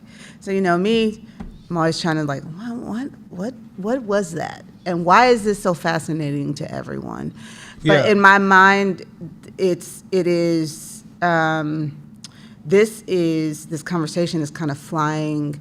I'm not going to say it's flying in the face, but it's a counter conversation to what seems to be at least in the small, you know, this is the Bay Area, so maybe in another metro, Black people ain't talking like that. But what I seem to notice is the running away from the crisis, or perhaps believing that if I leave and I go over here, I'm less familiar with it. So because I'm less familiar with it, I am not looking over my shoulder because I don't know this place. And this place could be whatever, but it's giving, like, that's giving me mental space, and that is helpful to me. No. The reason it's horrible is going back to by avoiding. This is a big problem. This is not a small problem here. Mm-hmm. Most society talks about problems as a destination. Mm-hmm. They don't talk about problems as, I have a problem right now, but it's not my destination. Mm-hmm. If I made problems my destination, I've been done the first year in business. First 5 years of business, I've definitely been done. Problems often were lessons, or they were giving me wisdom. And I had to hurry up and accelerate the wisdom so I could take advantage of the next opportunity that's coming after it, right? Mm-hmm. But if I didn't learn fast enough, I will find myself in practices and habits that would eventually result in my failure, right? And so people who talk about racism as an absolute, remember check versus checkmate? Mm-hmm. That's their mental checkmate. And so somewhere in their life, they didn't get a chance to have that healthy friction that me and Court have been echoing this whole time that allows you to go, for every obstacle that was created, whether it's man-made or made from the universe, if it's not designed to get by it, it's designed to negotiate. But there's a way to engage it, right? We're not talking about, like, you know, there's things like your house is burning up and you're in the middle of the house. That's not negotiable. But most of these problems we were discussing, like America is this, the other. Okay, if this person was close to right, that means from this day forward, the day she left, there'd be no more Black success in America. Mm-hmm. So when it comes down, you just couldn't see it. But obviously, this person, right? Mm-hmm. If that person was correct, we would never change powers through human history. And if you know about human history, we don't keep nobody stays in power forever. There's been so many change of guards in human history. If she was right, the Rockefellers and the Vanderbilts and the Carnegies would still be running the United States. Mm-hmm. They've been gone, right? Not the Rockefeller, but the other ones have been. A lot of other families that came up to that, the early minerals, railroads, shipping, gone. Mm-hmm. My argument is that if they were right, we'd still be in slavery. Mm-hmm. Meaning that there's somebody who's breaking, challenging, changing, breaking. There's an obstacle for this person. Do you know during slavery there was a brother who achieved his freedom, brought a ship, and started selling Africans back to Africa? During slavery, when it was absolute. There was no absolutes. Mm-hmm. I'm not saying that racism is real. Systemic racism is complex to see. That's why superficial thinking won't do you any good if you're trying to live in a systemic racist system, because something that may look good is actually designed, or you may be focusing over here and the racism happening over here. Mm-hmm. I get all that. What I'm arguing is that life is a game. while you're in Portugal, the games, eventually she's going to see that game. That game's going to be revealed. Mm-hmm. And the question is the return is high on that game? Mm-hmm. So it's a lot of stuff here that people are saying, like once again, we got to rise above the trends. That's trend talk. I really don't. When somebody goes, I'm moving away, I just say bye and go to the next door house, because I don't have time to even. If you really believe that, I don't have. I don't think that anything I'm going to say in that moment of conversation is going to repair your fragility. Other thing is this: a lot of times we don't realize that when you move from a situation, you take you with you. Yeah. Go with it. Come on, man. That's another one. So if you having problems here, thinking that you can move and everything will be okay is the reason why when you do and realize that it didn't happen, you took you with you. You can't run from situations. Now, if there's opportunities somewhere that you have an opportunity to be a part of, or if it's a part of a business opportunity, we want to be next to your children, it's a totally different story. But saying, I'm leaving this place because it's bad and I'm gonna go over here and it's gonna be paradise, that's a big red flag, is what they say. It's a red flag, because you coming too. And so eventually, whenever that dopamine comes down and your reality starts to hit, you'll realize, oh shit, I feel these pains. And I can't blame them because I blamed them last time. It's like the same thing when you running from relationship to relationship to relationship. So where I left him because he's toxic. And I left him because he was abusive. And I left him because he was toxic. Well, there's a thread.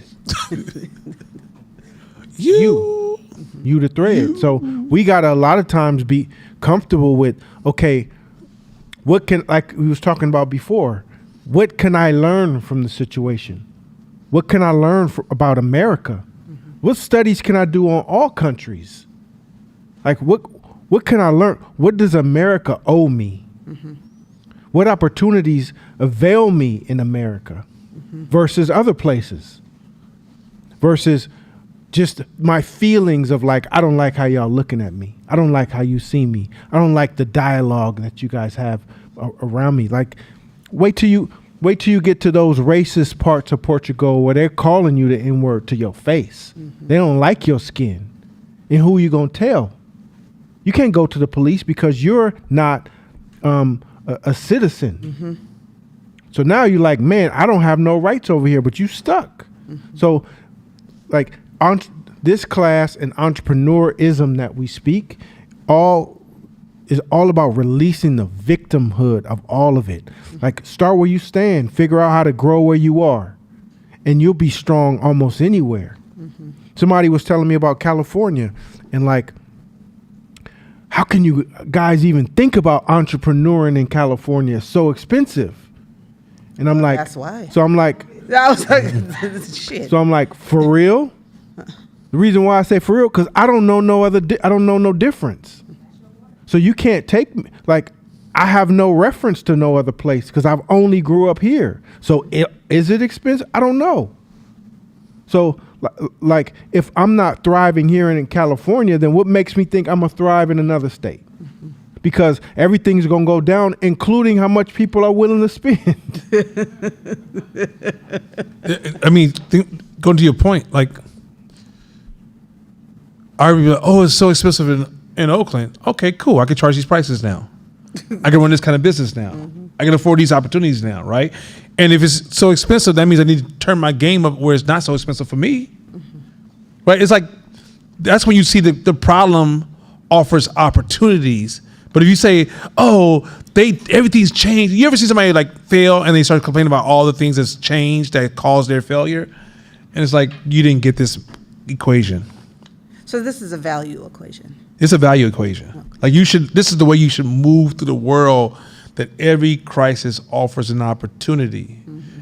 I can go on endless of all the times where people in history have been able to navigate in this way of thinking. Okay, let me go to a higher level, the highest level. People who move most of the money in the world, they move like this all the time. So if stocks are going down, guess where their money goes? I'm gonna go over to these bonds. Their money moves just like okay, that's going wrong. I'm going over here. They just know how to shift and dance with the world because they say if this happens, it's created an opportunity over here. Mm-hmm. You ever heard an investor say when the market crashes, buy all the stocks you can? Yeah. That means he sees that, yeah, I lost some money, but more opportunities has yielded itself. That's why when the tariffs started crashing the market, I brought more. Like, let's buy some more. Like, is it a gamble? Yeah, of course it's a gamble. And life ain't no guarantee. What the fuck you'll get that from? Right? But what my brain said was, this crisis, that everybody's like, oh my God, tariffs and every prices are going up. I'm thinking, what opportunities are there for me? Instantly my brain goes to opportunities. I don't spend time, because when you spend time in the problem arena, you left with nothing but depression. Mm-hmm. Your life doesn't get, problems should make some people's lives way better. There's people who become billionaires and millionaires doing problems. And there's some people who went through COVID and still terrified. Like Drewski made hella money. They say he had 90 cents in the bank account before COVID. Now Drewski is well paid. He used COVID to launch a career that's still, now he's in commercials from just doing videos, taking advantage of the crisis. And there's some people who had hella talent who just tucked in fear. Because they saw the crisis as the crisis. There's other companies that stayed around and grew their numbers because they saw the crisis as opportunities. Crisis equal opportunities. But the problem is that a lot of us focus on, the crisis is so psychologically stimulating, right? Because here's another thing too. This is another hidden mental challenge. The solution is uncertainty. The crisis is certainty. It's easy to hold on to certainty. Human beings hate anything that has to do with uncertainty. Yeah, well, I don't like this lesson very much. You sound like a 6-year-old kid. Well, I don't like this. All right, let's get the next slide. Comfort zone. Ooh. Triple tap. And honestly, everything that was talked about prior to this slide leads up to this slide. Yeah. Because, again, remember how the comfort zone works. You are in the center of it, and whatever the circumference is around you, that's your comfort zone. That's your world. Nothing exists outside of their comfort zone. Here's something that I wanted to triple tap on. In this lifetime, we're either growing or dying, right? So the way the universe works, it don't let you just stay in your comfort zone. Every so often, you'll get something called a problem that just pops outside that comfort zone like, yo, you thought you could just chill? No, here's something. Now, going back to that next slide depends on how you manage it, how you handle it. Can we go back to the next slide, that last slide? So now, every so often, you'll get a crisis for no reason. Life could be going smooth. Why? Because your life is meant to grow. You are meant to grow. And the way you set it, the way your life is set up is that shit's gonna happen whether you orchestrate it or not. You could be like, I just want to live a quiet, easy life in your mind, but shit is gonna happen. So now you get a crisis. That crisis sits right outside that comfort zone. So you sit there and look at it. Maybe I close my eyes, it go away. Nope, it's not gone. And you sit there figuring, what am I going to do? Yeah, you got to go out there. You have to go out there. So when you go out there, whatever that situation is, when you decide to go out there, the beauty of it, the beauty of going outside your comfort zone to solve a problem is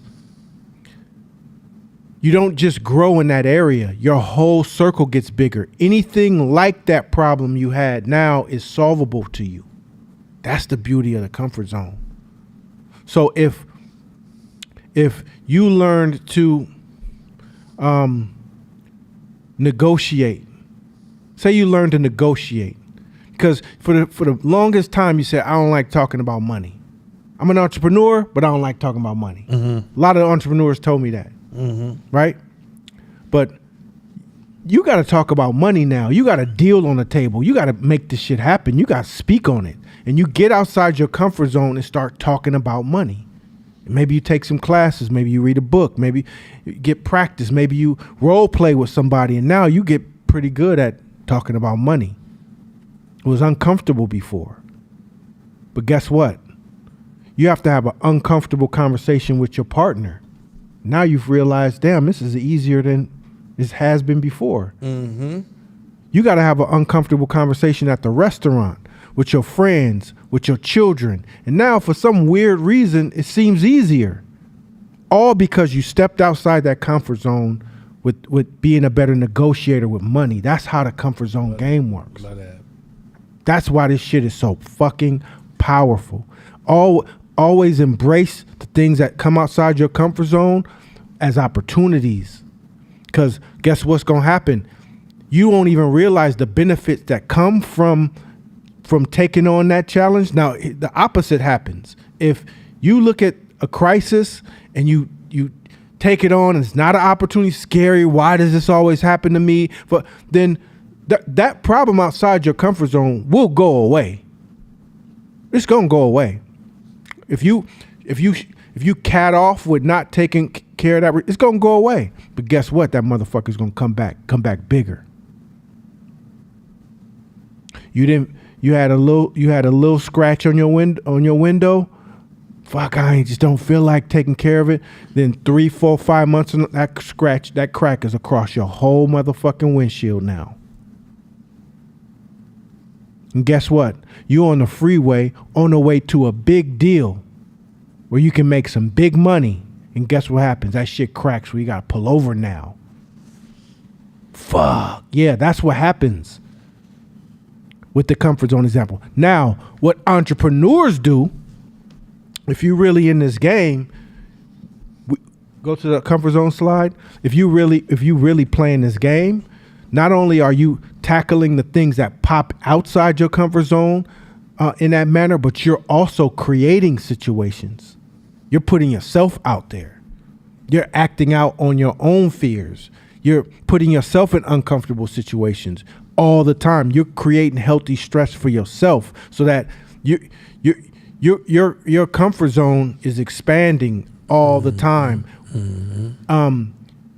Advertently and inadvertently, meaning you're doing and whatever outside shit is happening, you're constantly growing so that when some crisis happens, you're able to manage and maneuver through it. I was watching this dope ass interview with Israel Adesanya, one of my favorite MMA fighters. He's one of my favorite MMA fighters of all time. And he was describing what happened because he has one of the greatest UFC fights of all time, is because this man was fighting in a different league before UFC and couldn't get past this one individual. He was killing everybody, but there was just one guy that would beat his ass every time. And so he lost to him like 3 times in this other league. Israel Adesanya comes over to UFC and dominates, kicks everybody's ass, just in supreme fashion. He was a Michael Jordan of this shit almost. And guess what? That guy decided to come over to UFC. And Israel Adesanya, he knew what was going, so he just took the fight.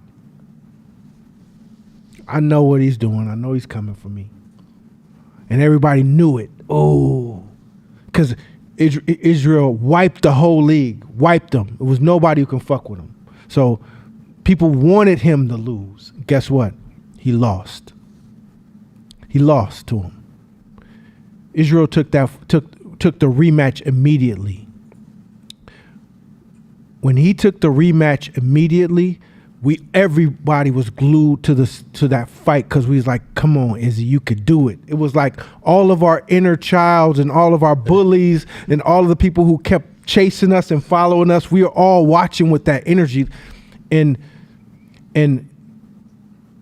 the Alex Pereira hurt him in the second round because he's just a strong, and Israel backed up to the fence and we were like, oh, he got him. and he pulled something out of him and beat the shit out of that dude and knocked him out. And we was like, it was like a David and Goliath moment, right? And what he was describing in the interview was that he had to go to a darker place because the inner child that kept getting picked on, he couldn't break past it. And in that moment, he had to go to a darker place and break past his comfort zone to beat him. And that's a dramatic example of what we have to do. But like, that's the shit we have to do. We have to go to deep, dark places to get out of it, to like break past, to make shit happen. Like, and it only revolves around this comfort zone. That is your ecosystem, your comfort zone. So I want to triple tap on this because it's so important that when you're looking at life and you're looking at problems and you're getting close to the edge of your comfort zone, you feel it in your stomach. You get nervous. You're scared. You start making excuses. There are times where when I get close to my comfort zone, shit would literally happen to me, or I'll get sick that night, or just some shit would just fall out the sky. Like my mind would be so scared that like it will almost make shit happen to my body, versus getting comfortable saying, I don't care what happens. We got to do this. This is for our growth. That's comfort zone. Any questions? I was tight as hell. When you just said that your comfort zone is your ecosystem, can you talk more about that? Ecosystem, absolutely. So it's like a city, right? So you like a city is an ecosystem. It has electricity, waterways, utilities, homes, fun, entertainment. It has rainfall, winter, summer, spring, fall. It's its own ecosystem. It has a clean out system.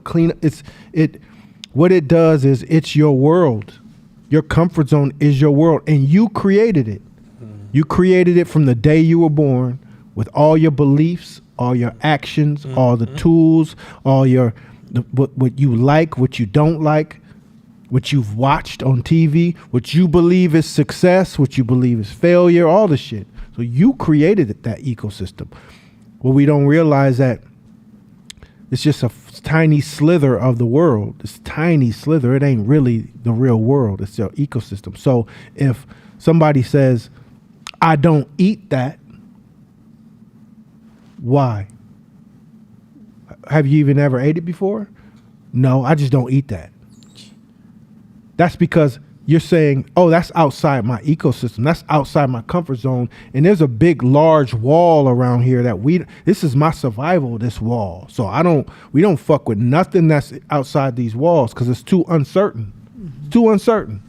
So, and if something's outside these walls of my ecosystem, we have to do real work to vet it to make sure that before I allow it in.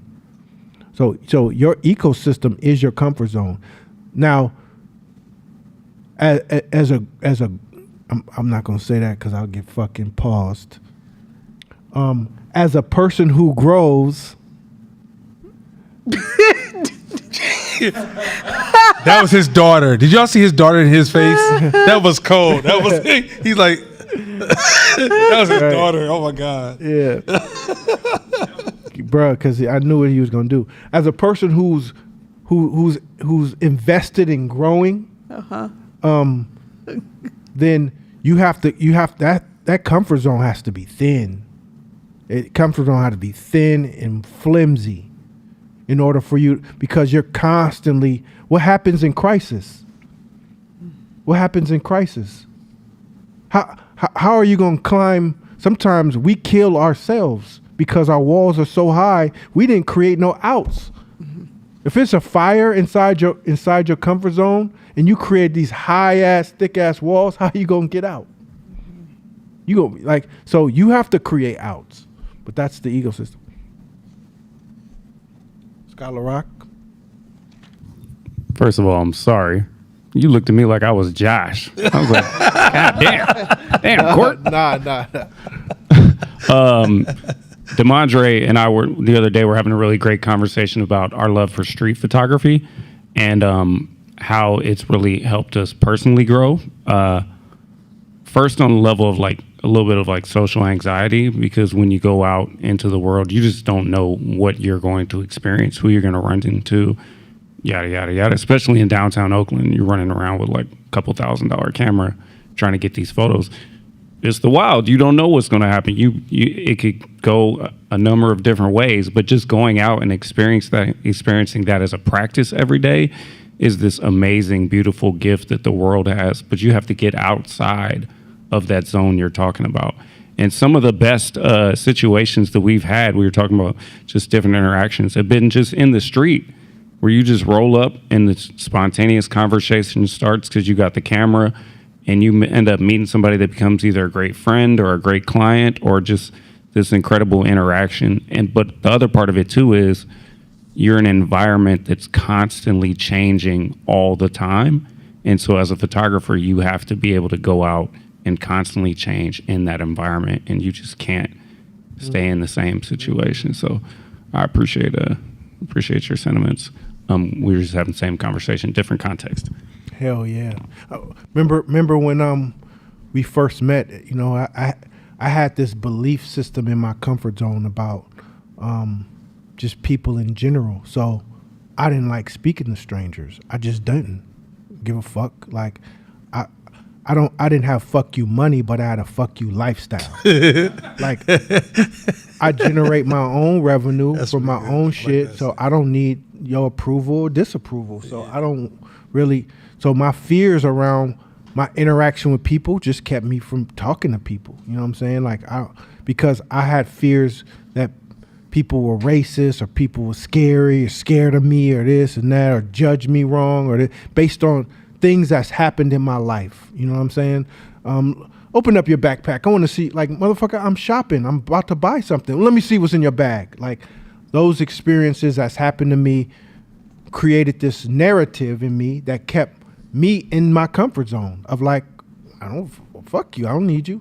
And so when I started coming to Hope, that was the challenge. Like, let's just speak to strangers. Let's just start talking to motherfuckers. And I was awkward as fuck. And it was the hardest, easiest thing to do in my life. Like, the hardest fucking thing to do. Because why was it hard? Because it was outside my comfort zone. It wasn't, you could just be like, hi, how you doing today? Like, those are the stupidest, easiest words that you can say. But being that it's so, it's outside my comfort zone, it would be like hella hard. And over time, I've learned, like, it got easier and easier. And I realized, oh, these are nice white people. It turned to like, all white people are racist to, no, those are some nice white people. No, it's because I talk to them. You know what I'm saying? Like, people in general are nice if you're nice to them. People in general want to be nice. And I didn't learn that until hella years. Even people who, I've learned this, who may not necessarily even like you. If you can engage them in a certain way, you can have a dope ass conversation and walk away cool.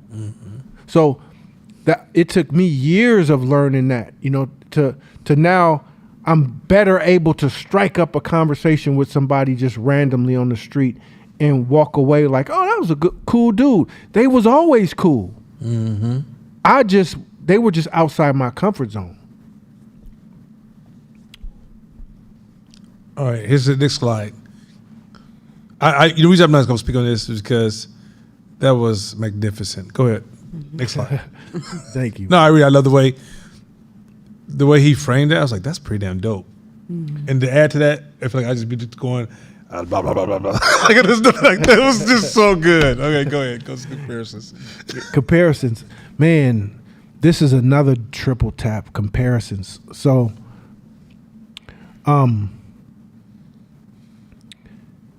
it is so important, again, to run your own race.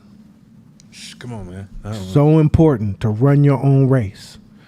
Do not compare yourself to anyone outside of your circumference. Run your own race. They're not you, and you not them. So if you run around comparing yourself to other people and where you are, where they are, all you're going to do is torment yourself and create suffering and depression potentially for yourself. Because there's so many variables about how you got to where you are and how they got to where they are. If you're at 7 and the person you're comparing yourself to is at 20, but you started at negative 15 and they got dropped off at 11, it's no comparison. You don't know that. Mm-hmm. You don't know that. If you had to overcome a hell of mental, psychological, spiritual, financial, physical obstacles to get to where you are, but you're comparing yourself to someone who had all the life breaks, you're tormenting yourself. Mm-hmm. Like, fuck other people's journey in terms of comparisons. Run your race. Run your race. Over competition and comparison is killing us. That's why social media is winning, because all somebody has to do is post a picture of them with the bangingest body, nice car, nice this, nice that, and so it fucks you up. So what? God bless you. God bless you. I'm super happy for you. I'm running my race. I'm running my race. The thing is, can't nobody be you better than you. Can't nobody be you better than you. Can't nobody be me better than me. So,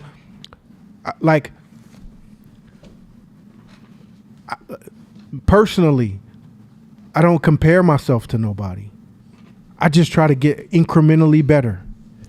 That's incrementally better. Now, is there time? Is there time to do an analysis on the market?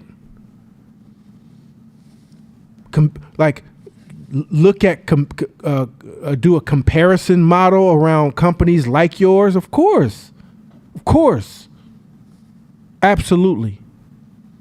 I remember, I forget, I might mess this up, but I remember it was Julius Caesar had walked up on a big statue, I think, of Alexander the Great, and he got depressed because at his age of 30, at Alexander's Great's age of 30, he had conquered way more nations than Julius Caesar did at the age of 30, and he got depressed. It's like, that's how dumb we are. That's how dumb we are when it comes to comparison. So the ideology, the thought process is think in increments, think in tweaks. How can I get better? How can I learn from my crisis? And how can I use my crisis to make my situations better? How, like master you. Once you learn how to master you, then it's very few people you're gonna compare yourself to. Very few people you're gonna compete. Now, if you if you look to the right or the left of you and you see some people, hey, shit, what's up? We in this. But to constantly compare yourself to all these greats and all these people, all it's doing is having a negative effect on you. Over competition. That's why I say over competition. It's killing most of us. Because what you're doing is you're magnifying your relationship with the people you're competing against, and you're undervaluing them and overvaluing you. They out your league, cuz they not even, you shouldn't be paying attention to them. You have 15 things within you that you got to fix. I remember when I first started, when I was working out with the big boys, the 315 Club, and I know my body. So I know how to push myself. I know what I'm capable of. But fuck, when I get around the 315 club, it's just hard not to run my own race. It's hard. Because everybody, come on, you could do it. And then the person in front of me do 365, 370. And I'm like, maybe I could do it. Maybe I could do it. So I was just going to do 335, 15, 10. That was my goal for the day. And because last time I got 315, I just want to go 335. That's my goal. If I get that goal, I'm doing good. But guess what? He just hit 375. Put him on. Put him on. Oh, God. You sure? Yeah, put him on. Guess what happens? Tweak. Oh, shit. Now I'm out for a month. Run your own race. You could have got there, Court. I learned that later. I end up getting there. 365. I end up getting there. But I got there by saying no. Hey, you want me to put that? Come on, man, you could do it. You almost had it. Nope. I just want to get a little bit better. Run my own race. I'm gonna catch you motherfuckers, but I'm running my own race. And so the competition is there. Still the competition is there. It's a dude, you know him, named Corey. In our group, his name was Corey too. So depending on who was stronger that day, one would be Big C, one would be Little C. So they're like, who you gonna be big today, Big C or Little C? So that was like, fuck, who you calling Little C? Like, put another one on there. That's how you get hurt. Now you sitting there like this for a month while he's getting stronger. Run your own race. Of course, competition's gonna be there. That's the undercurrent of life, and I'm not gonna go into that. That's the undercurrent. That's what makes life progress forward. Period, in all aspects. But how you compete, that's the art. It's not competing or not. It's how you compete. Because you can overcompete, you can undercompete, you can compete. You can compete with unhealthy comparisons and fuck shit up. I feel like this is becoming a therapy session for me today. I feel like this is becoming a therapy session for me today. No, so I was listening to you speak, and I was like, up until this point, up until this week, really, I would have said that I compare here and there. Because I did not recognize how comparison was moving in my space. But as you talk, I was like, comparison is actually how I got myself into better rhythms. As a kid, my house and what was happening for me, and I would go to church on Sundays, and I saw the kids doing better. And so I said, I'm gonna have that one day.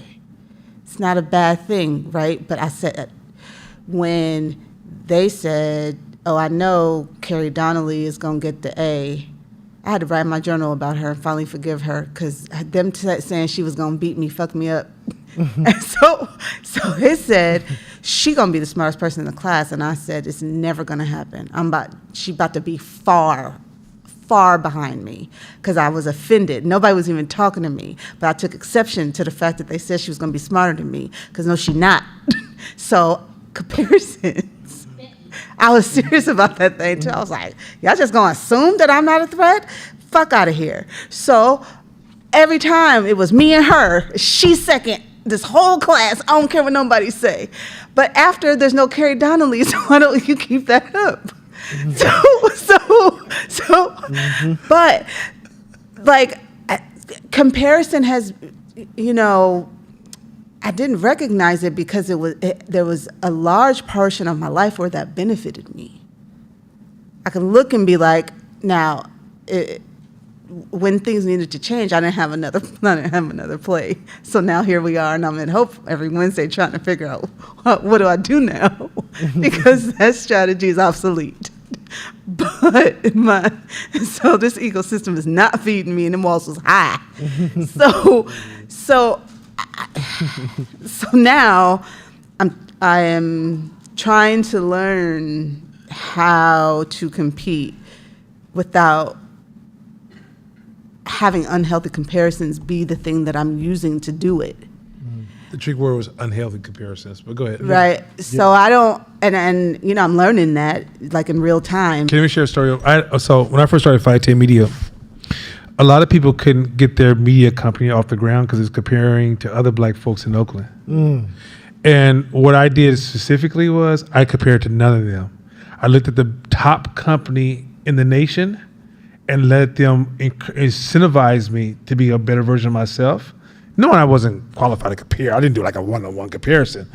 But what that did was by me putting my head down and working on improving and identifying what standards I want to reach and what's my first set of goals, because it's like working out. What he's saying, if once you get to 315, you're like, I think I can do 335. Get 335, you're like, I think I can do 365, right? And it's kind of like it's a natural incremental type of thing, right? But if I had, like, say, looked at Carol Williams, right? Yes, Carol. And looked at her directly, I wasn't in her stratosphere. So to compare to her would have almost self-defeated me, or I would have made some extreme decisions and compromised everything, or even try to do pull a lick and do some illegal shit so I can try to be on her level without the work and time and education and that she put into it. Also, I didn't look at the people that were just slightly above me because a lot of their practices wasn't developed. So in a sense, I had to like identify what values I want by looking at who was best in the game, and then put my head down and focus on what I was doing and become the best version I can in increments. And then through those increments, one day when I finally poked my head up and looked around, I realized, where the rest of y'all at? But if I were to say the comparisons, now let me tell you what happened with the comparisons. I watched a lot of media groups when I first came to the game who was doing the comparisons. They became limited by their comparisons because they were so busy looking at them, the comparisons became the goal. Yeah, and you miss the whole outside world. The whole outside world. And so that's the problem with comparison. It can shrink your vision on what you're trying to show up to and what you're trying to become, right? And yes, there's been situations like, say, you in New York when hip hop was first taking off and the comparisons worked for them because they were already on the frontier of what's happening, right? But quite often, that's an anomaly story. Most of the time, you're comparing yourself to people who you're comfortable with, you identify with, and not realizing that, no, you need to identify, like, you got to create these standards that's always pushing you past your norm, and then you may get around somebody that's like, say, for example, it's like working out. Like, if you worked out by yourself, you can hit your wall really fast. You'd be like, yo, look, I don't like bench presses 125. I'm just not built like that. That's what you tell yourself, this whole beautiful narrative, right? And then one day you hear work out somebody 375, and he'll say, oh shit, I can get there. The problems what he's highlighting is when you start, because you didn't get there next week, next month, you either do some crazy shit or you feel less of yourself, or you start gossiping about them, like them dudes probably on steroids, any motherfucker, all that stuff because you're in an unhealthy comparison. So this is a very small tweak he's talking about. Yep. That's but he's actually in the realm of like complex strategy, which is comparison in its totality wrong? No, it's a healthy way of doing it. What he's highlighting is the most typical comparison that people do when they're climbing, which turns them into like almost a form of envy. You leave room for envy to come in because really it's like that's where envy comes from. Somebody compared themselves to you and said, oh, I can't have what you have. And now they dislike you. They start attacking you because they're stuck in this comparison doom loop, right? And so the reality is that there is a way to have this conversation about comparisons that could be healthy, but it has to be contextual and it cannot be trapped in a small bubble. So then what you're saying is that when that small bubble broke, you're used to a small bubble focus of comparison, not, okay, who are some of the best, are the highest standard of this performance? And even in getting there, so this goes to this other point. There's so many layers to this. If you met somebody who's in the NBA and you're in your first year of high school, it can make you quit if you're doing comparisons. Yeah. Because you'll get one game with them and be like, man, I'm not meant for this. You don't see the incremental growth of when that person was in high school, they were worse than you. But through small increments, by the time you get the chance to lay your eyes on me, I look like a superhero because I'm sitting on top of compounding increments. You know where I'm going with this? And so a lot of times when you're doing comparison, you're missing the journey of growth. What you're comparing to is like everything's static to you, one-to-one. So a lot of times, a lot of black people will walk around and feel like, black people don't do this, or we're not good at this, or black people, why even try it? Nobody does that. It's because you don't understand that this person like Steve Jobs is not great. This person, Steve Jobs, had a combination of incremental growth and luck, lifer. When Steve Jobs was in computers, or not say Steve Jobs, let's say somebody was in computers that's grown really, really high, let's say he was in leadership. When Steve Jobs was working on his leadership skills, you were at the club. When Steve Jobs was working on leadership skills, you was at that wedding. When Steve Jobs was working on leadership skills, you were taking trips to go hang out with your friends, right? So all these distraction times, that's compounding time, right? So then when you finally wake up one day, be like, I want to do what Steve Jobs was doing. You missed 25 to 30 years of compounding. So when you do comparison, it's not even fair to yourself. You're almost self-defeating yourself because you can't see the organicness of all those layers. So if you want to do a comparison to Steve Jobs, well, what was Steve Jobs doing the first day? Oh, he's broke just like you. Okay, I'm on point. Right. Hey, and let's talk about the healthy part that you talked about earlier, which is healthy. That's environment and tide. So if you hang around 6 people who are high performers, what's going to naturally happen to you? That's the tide. That's the environment. That's the undercurrent of competition and comparison. And it's healthy because they're helping you. Hey, come on, man. Hey, no, do this. No, show me how to do that again. Like they if you're in that friend group and they like you, then they're going to help you. Or naturally, just you watching them like, I don't want to be left behind. That's healthy. I remember when I was in, my mom was trying to get me to a better space mentally and just life better. I was still living there. I was a teenager. And we moved to San Leandro to a bunch of her church friends. And so she's like, hang out with these kids, and they was all just good kids. A couple of them are still my best friends to this day. But at the time, I just wasn't. I was trying to figure out life. So we all go bowling one day, and so it's a dude standing at the front door, and he said something smart to one of the group of friends I was with. I was like, "What you say? Say that again. Watch what happened to you." And they all looked at me like, "What the fuck is wrong with you?" They gave me this look like, ugh. And I felt so stupid, like, oh, that's not what y'all like to do? Like, oh, we don't do that. That's super, like, that's ghetto. That's you ain't got no sense. Like, why would you do that? Why would you say that to him? Which was completely counterintuitive to the group that I was in. Yeah. So I stopped behaving that way around them. Caveat. There's a caveat there. Because my environment changed, and so I wanted to be a part of the environment, and I'm like, oh shit, I'm not. Y'all think that's low quality, then I'm not doing that. You know what I'm saying? And so environment can be good in that regard. So that's healthy. The other thing is that healthy comparison gives you perspective, because a lot of times unhealthy comparisons or even unhealthy competition makes you a slave to your parameters, meaning you don't know the possibilities outside of your comparison and competition. So you don't know sky's the limit because you're too busy competing with the person next to you. And this is actually you might be actually capable of doing this, but because you're so busy looking to the left or the right of you stuck here.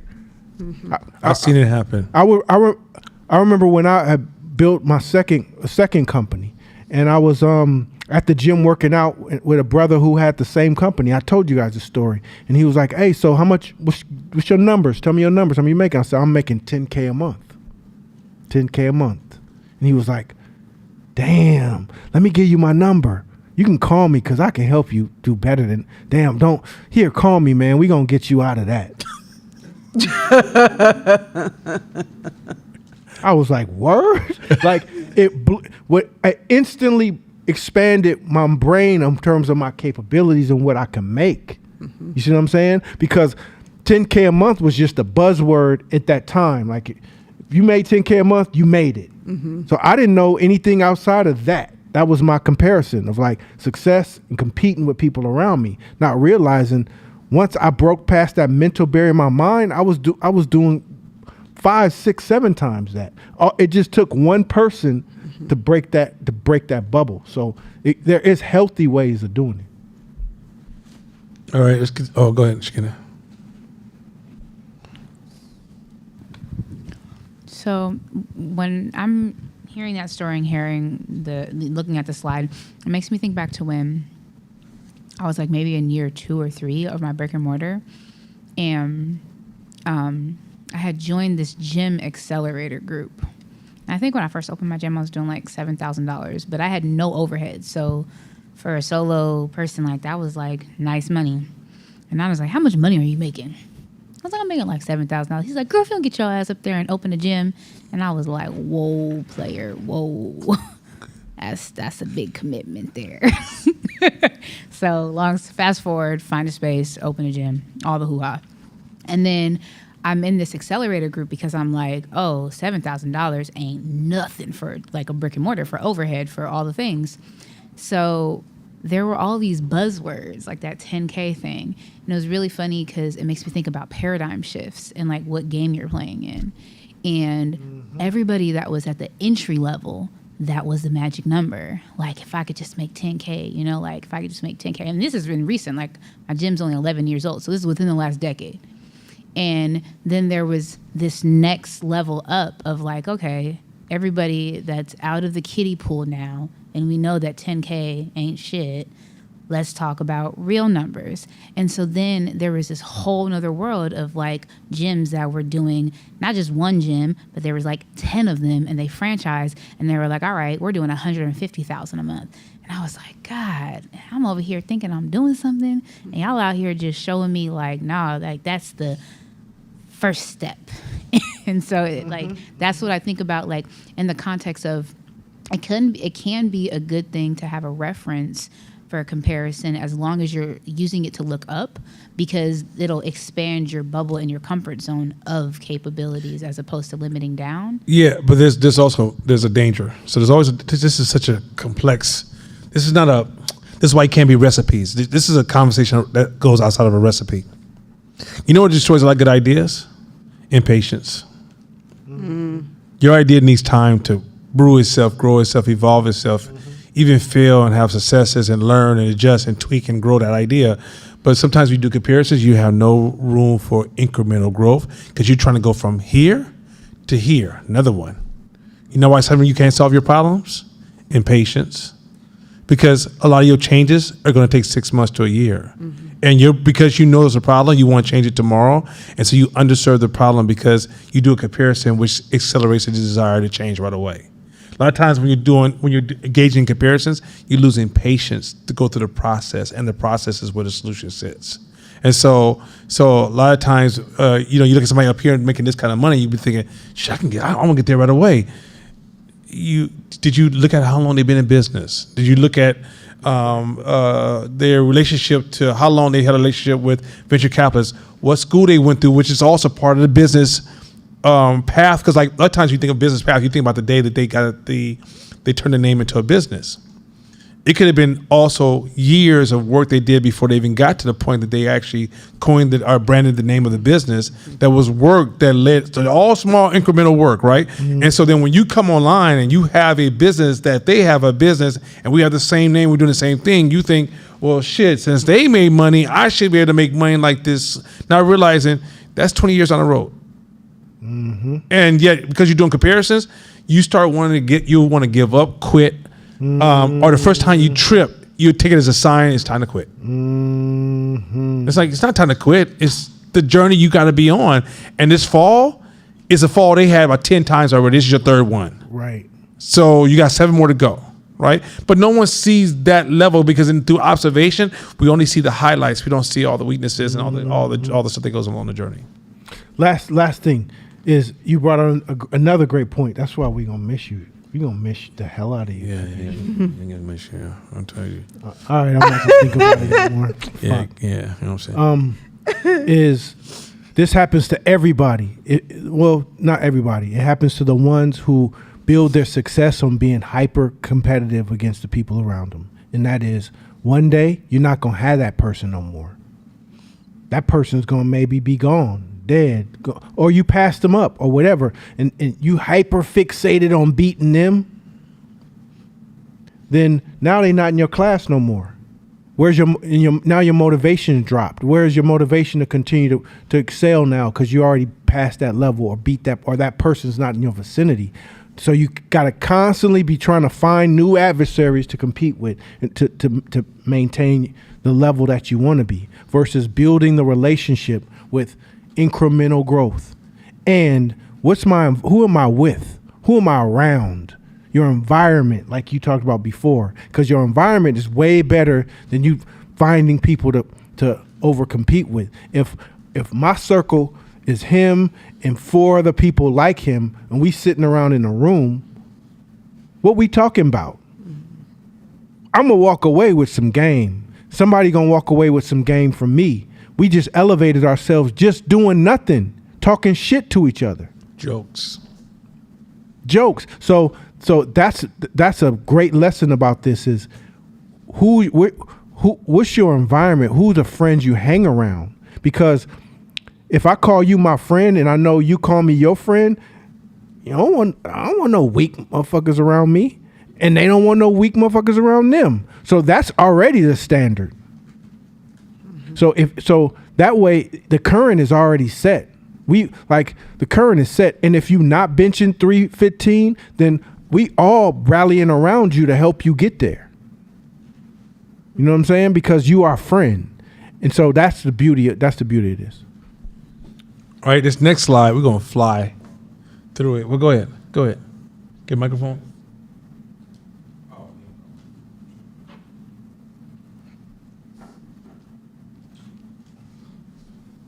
All right, serious question. How you bench 315, bro? Because I'm trying to get to 225. Okay? It's Stop hard. eating all them. No, just I don't eat much. no, I'm just messing with you, bro. Come on. Honestly, the real way to get to 325 faster or 315 faster? Well, I need to hit 225 first. Let me quit playing. Okay. Okay, I'm gonna talk. And I'm small. doing I'm gonna talk to small push-ups talk every with you. day. I'm doing push-ups every day, and I'm No, but really, the real talk. Because I can talk small talk. Okay, the thing is, the real talk on lift getting stronger. So I wanted to be able to do 315 on incline, right? And I thought that's impossible. Then what happened was I saw OG come in there and he hit it like 7 times in front of me. I said, "How the fuck you do that, son? Like that shit crazy." He's like, "Hang out with Pat Cats to do 315. You'll do it because most of it's mental."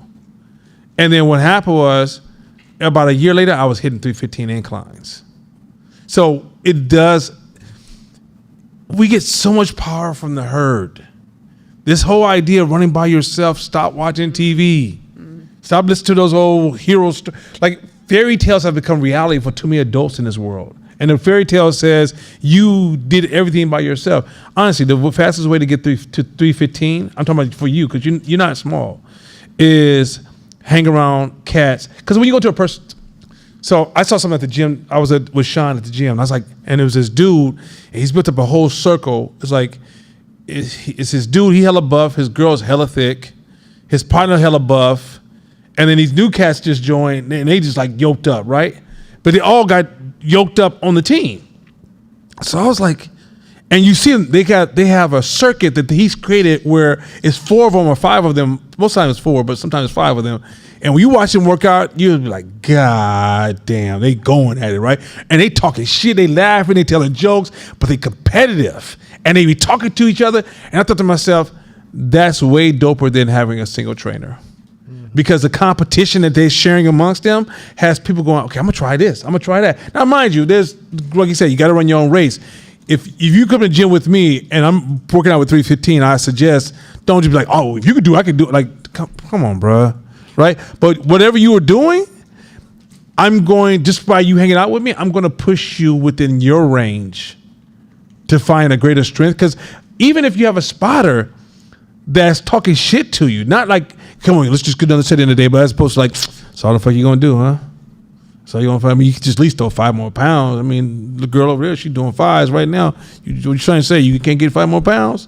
Like, I'm talking shit to you, and you'd be surprised how your brain be like. And then one day you go, I tell you this, what happens? You go home and be like, yo, fam, I was at the gym today, and I threw up this much, because you're gonna constantly surprise yourself, right, by the people you hang around with. So it is cultural. Yeah, I'll add this too. Is that, and this is a good lesson for it's a good hope lesson. So don't think it's just about. It's a good lesson. It's bench press. A lot of times is also made at other exercises, not on the bench. Oh, come on, that's hella dope. That's it. That's it right there. Yeah. So yeah. So if you just practicing bench press to lift 315, you'll never lift 315. Even running. There's cats out there who do chest 3 times a week and they weak as fuck. Yep. Because in order to hold 315, you need a strong back. So your back got to be strong. So you got to be working back hella much. Your traps got to be strong. Your shoulders have to be strong. So it's all muscles that are outside of the chest. And if you always just doing bench press because you're trying to get you pointing at the thing, trying to get the thing, but really it's everything curated around the thing. Doing dumbbells is outside the comfort zone of the bench because it's loose. It's loose, so it's allowing all the isolation and weak parts of your chest to get the exercise, and then you hit that bench later to test to see how it all comes together. So it's not just the bench press, and a lot of times that's the same. It's like I see him lifting 315, so I'm gonna practice at the bench lifting 315, not realizing that 315 was created through the other 4 or 5 days of the week. That's what I said. Yeah, my running, my squats improved because of running. Mm-hmm. And then to your point, like when you was talking about how you hurt yourself trying to go the 360 route, like right away, right? I found small comparisons. And you already talked about it a little bit, but like trying to incrementally like compare to see how further you can go. So like, for example, if I'm doing like leg press and I'm doing 6 plates, but then like my trainer will be able to do 8. And it's like, all right, well, let me at least throw one more plate on, see if I can do 7 to try to get to that 8. It's still a mental wall, but I know I can go past that. But it's just for now, what's something incrementally I can go to the next one? Ain't nothing wrong with touching it, baby. You know, you can touch it. I just want to touch it. Like, I see where I'm at with it. Let me just touch it. Yeah, no, from That's the hardest one of the year again.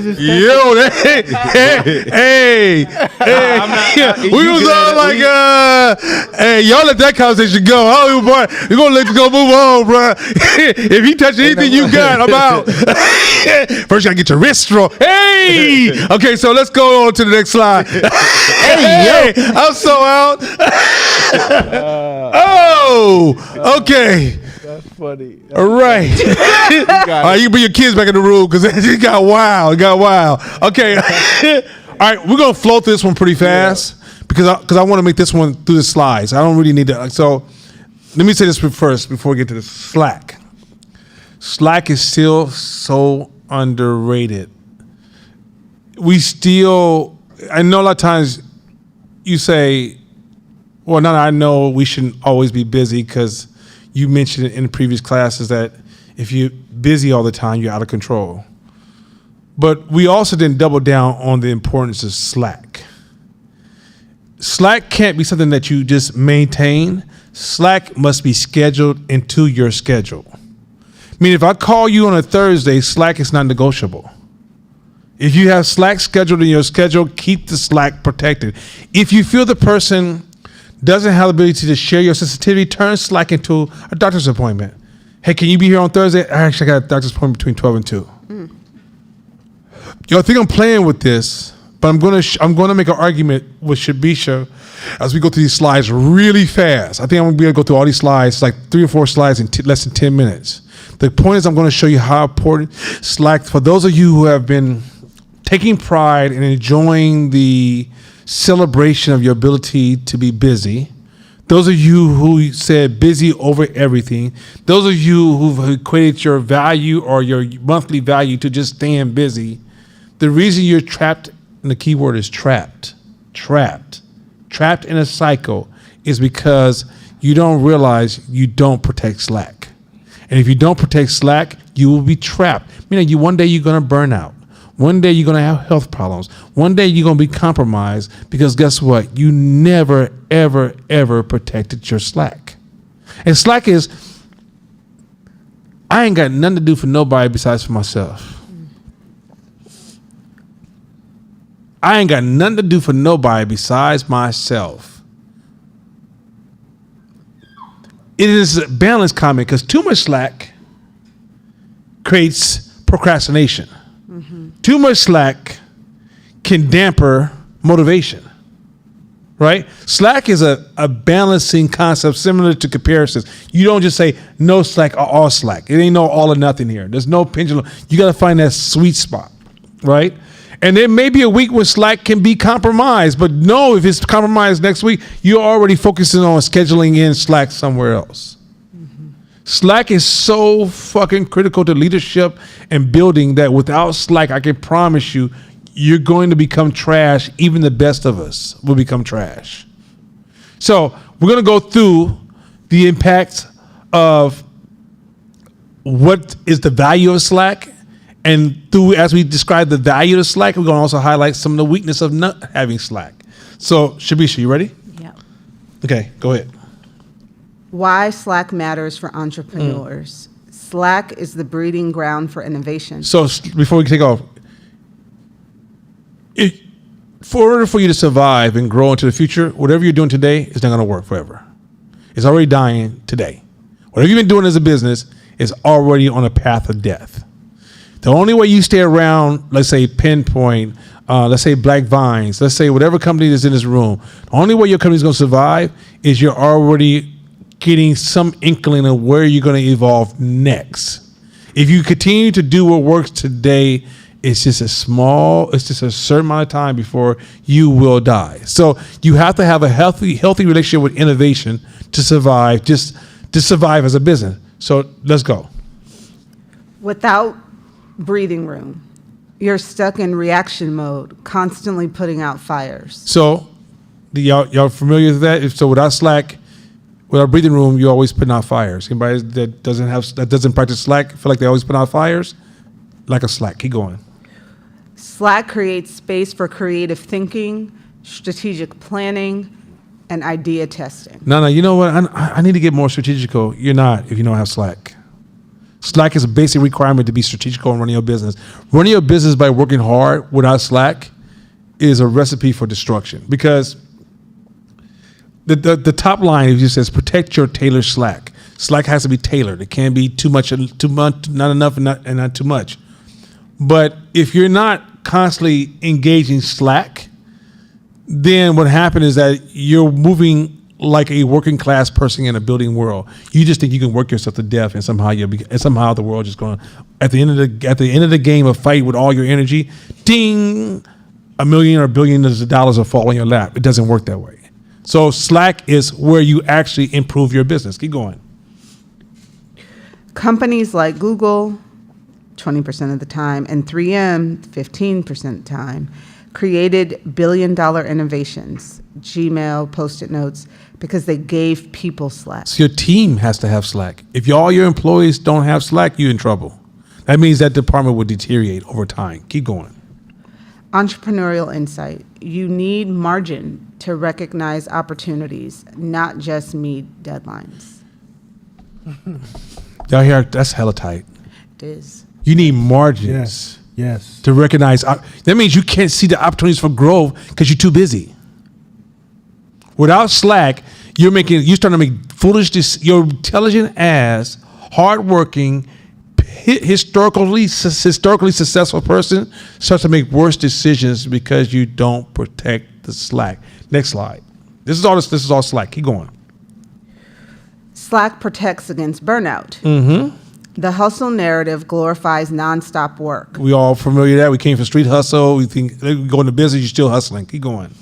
but sustained overload leads to poor decisions, health issues, and quitting. So when you're sustaining this overload of hustling, you start making poor decisions outside of what you feel.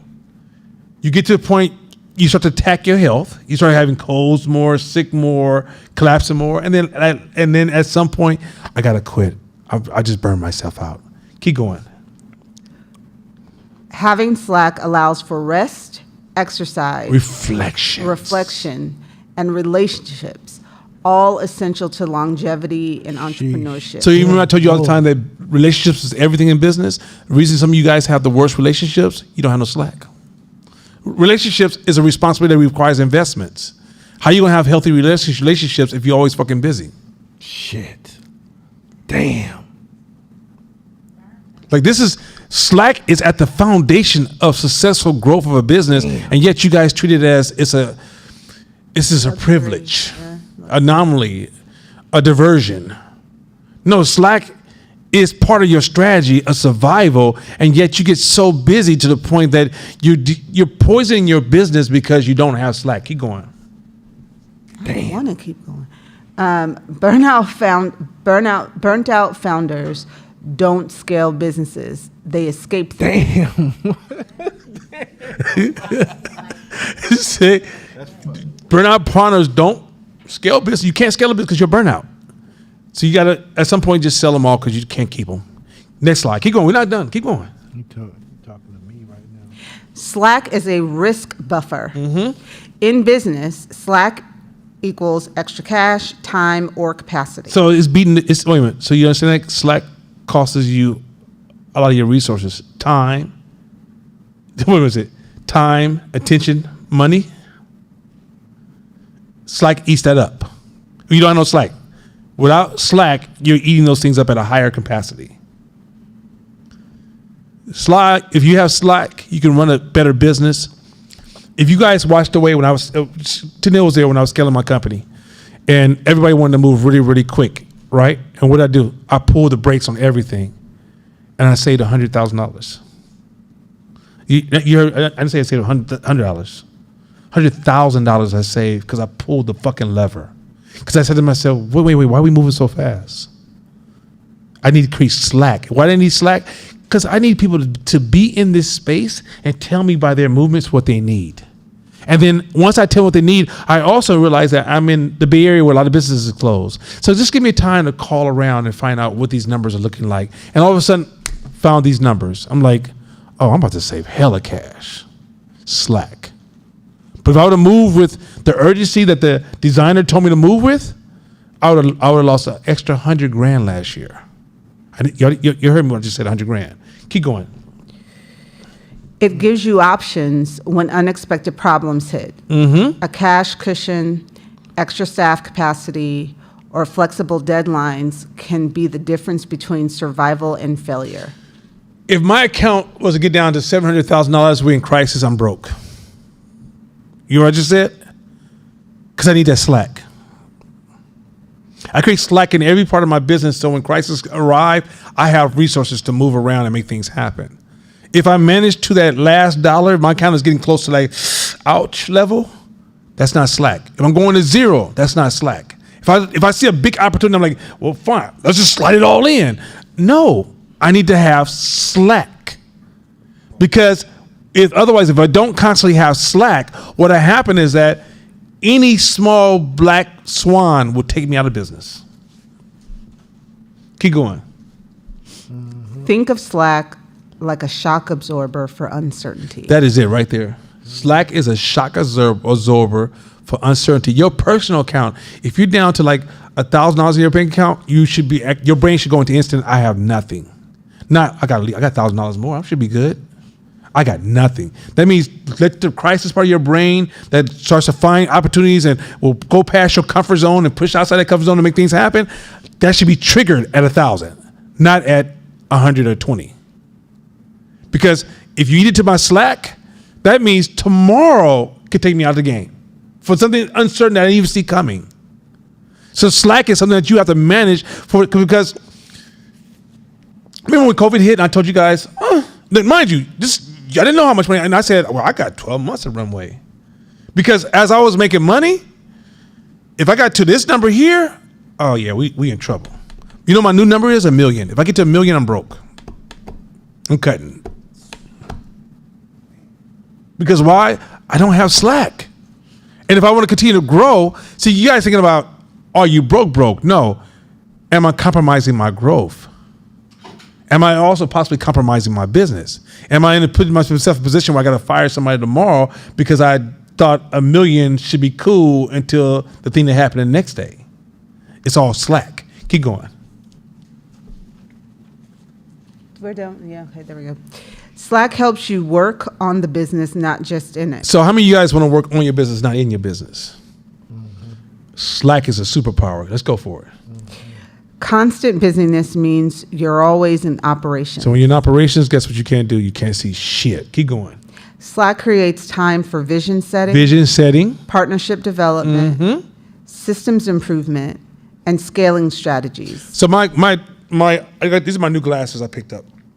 I brought me some 3 pair of glasses. Regular glasses. These all are transitional because I was wearing these shades to class, and then I leave here and I be like, oh fuck. I'm driving home like this. I'm not exaggerating. So I almost left my eye doctor last year because I always left them for 3 reasons. They were too defensive. How were they too defensive? When COVID hit, they acted like they were being attacked by like rapists was trying to break into a room of virgins. Like it was that bad. Like they treated it so bad. I was like, oh my God, this place is trash, right? 2, when they finally did open up, they were so, don't talk, you can't come in unless you have an appointment. It was really like over self-protective. Then when they finally got my prescription in, the company we were working with was so bad that I didn't get my glasses back for 3 months. Right? Now, the doctor felt bad. She was a new doctor. She's like, I apologize. We're not going to work with him anymore. No. Matter of fact, I'm going to buy your next set of lenses on me. Right? But watch this.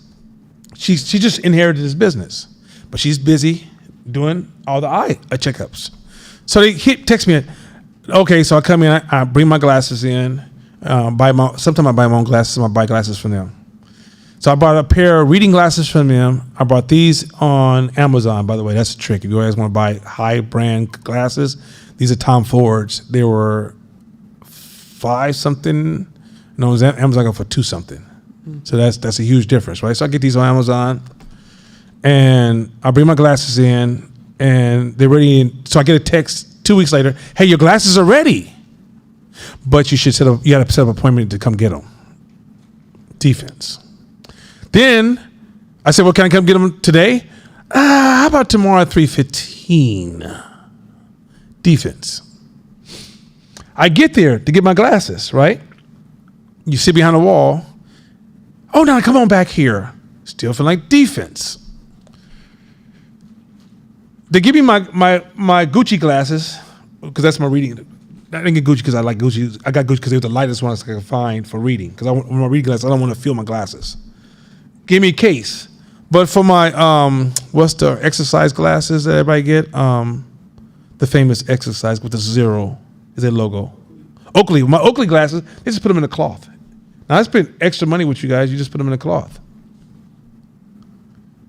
And I'm sitting there going, here's a whole bunch of business mistakes being made with the person that you've already burned from bad. So I'm continuing the same. Your glasses are ready. So you just come get them. And mind you, it only took 3 minutes when I set the lady. So you set an appointment for a 3-minute interaction. What if I got an appointment for 3 minutes? How uneventful is that for a fucking appointment? It was like, okay, sit here. You're gonna get this lady to massage your feet first, and you're gonna bring you some little drink real quick, and gonna put the fan on you and give you a little massage. You good? Okay, here's your glasses. Then I'd be like, okay, well shit, I'm gonna set up an appointment again. But no, it was okay. Put these on. How you like them? Okay, put these on. They feel good. Okay, put this on. Okay, all right. Thank you for coming in. Here's Oakley's and some cloth. Good luck. No cases. No, you need an extra case. None of that shit. Right? What's the argument? What's the space here? Defense. You know why she can't see it? She's too fucking busy working in the business. No slack. If she had created Slack, she could step back and be like, I want to be the customer of my own business today. I want to see what we're doing. I'm going to just sit out here with the customer and see what this feels like. Send me a text when somebody gets an appointment. I want to see what that feels like. Hey, Lisa, do my eye check-in with me and see what this feels like. Because you can move through your business and look at all your systems are flawed. Everybody can hear my voice online. All your systems are flawed. But guess who can't see the flaw in this? It's like a person who's busy and you go to their house and it's messy or dirty and they got used to it or they're staying on the carpet because they're too busy to fucking see it. But if you sat home for a weekend, you'd be like, what the fuck's going on my carpet? Because you have Slack.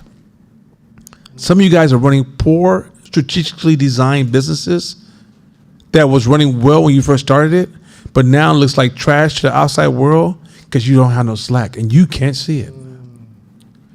Keep going.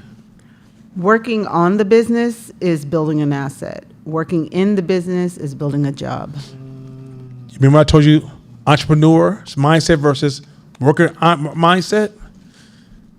Black people, we're building jobs. Entrepreneurs, we're building assets. And you can't get to an asset if you're too fucking busy. Come on. Y'all see how deep this shit is about Slack? And y'all treat Slack like it's like this entrepreneur stuff is about a structured life that allow you to get your exercise in, your study time in, your Slack time in, and your hard work time in.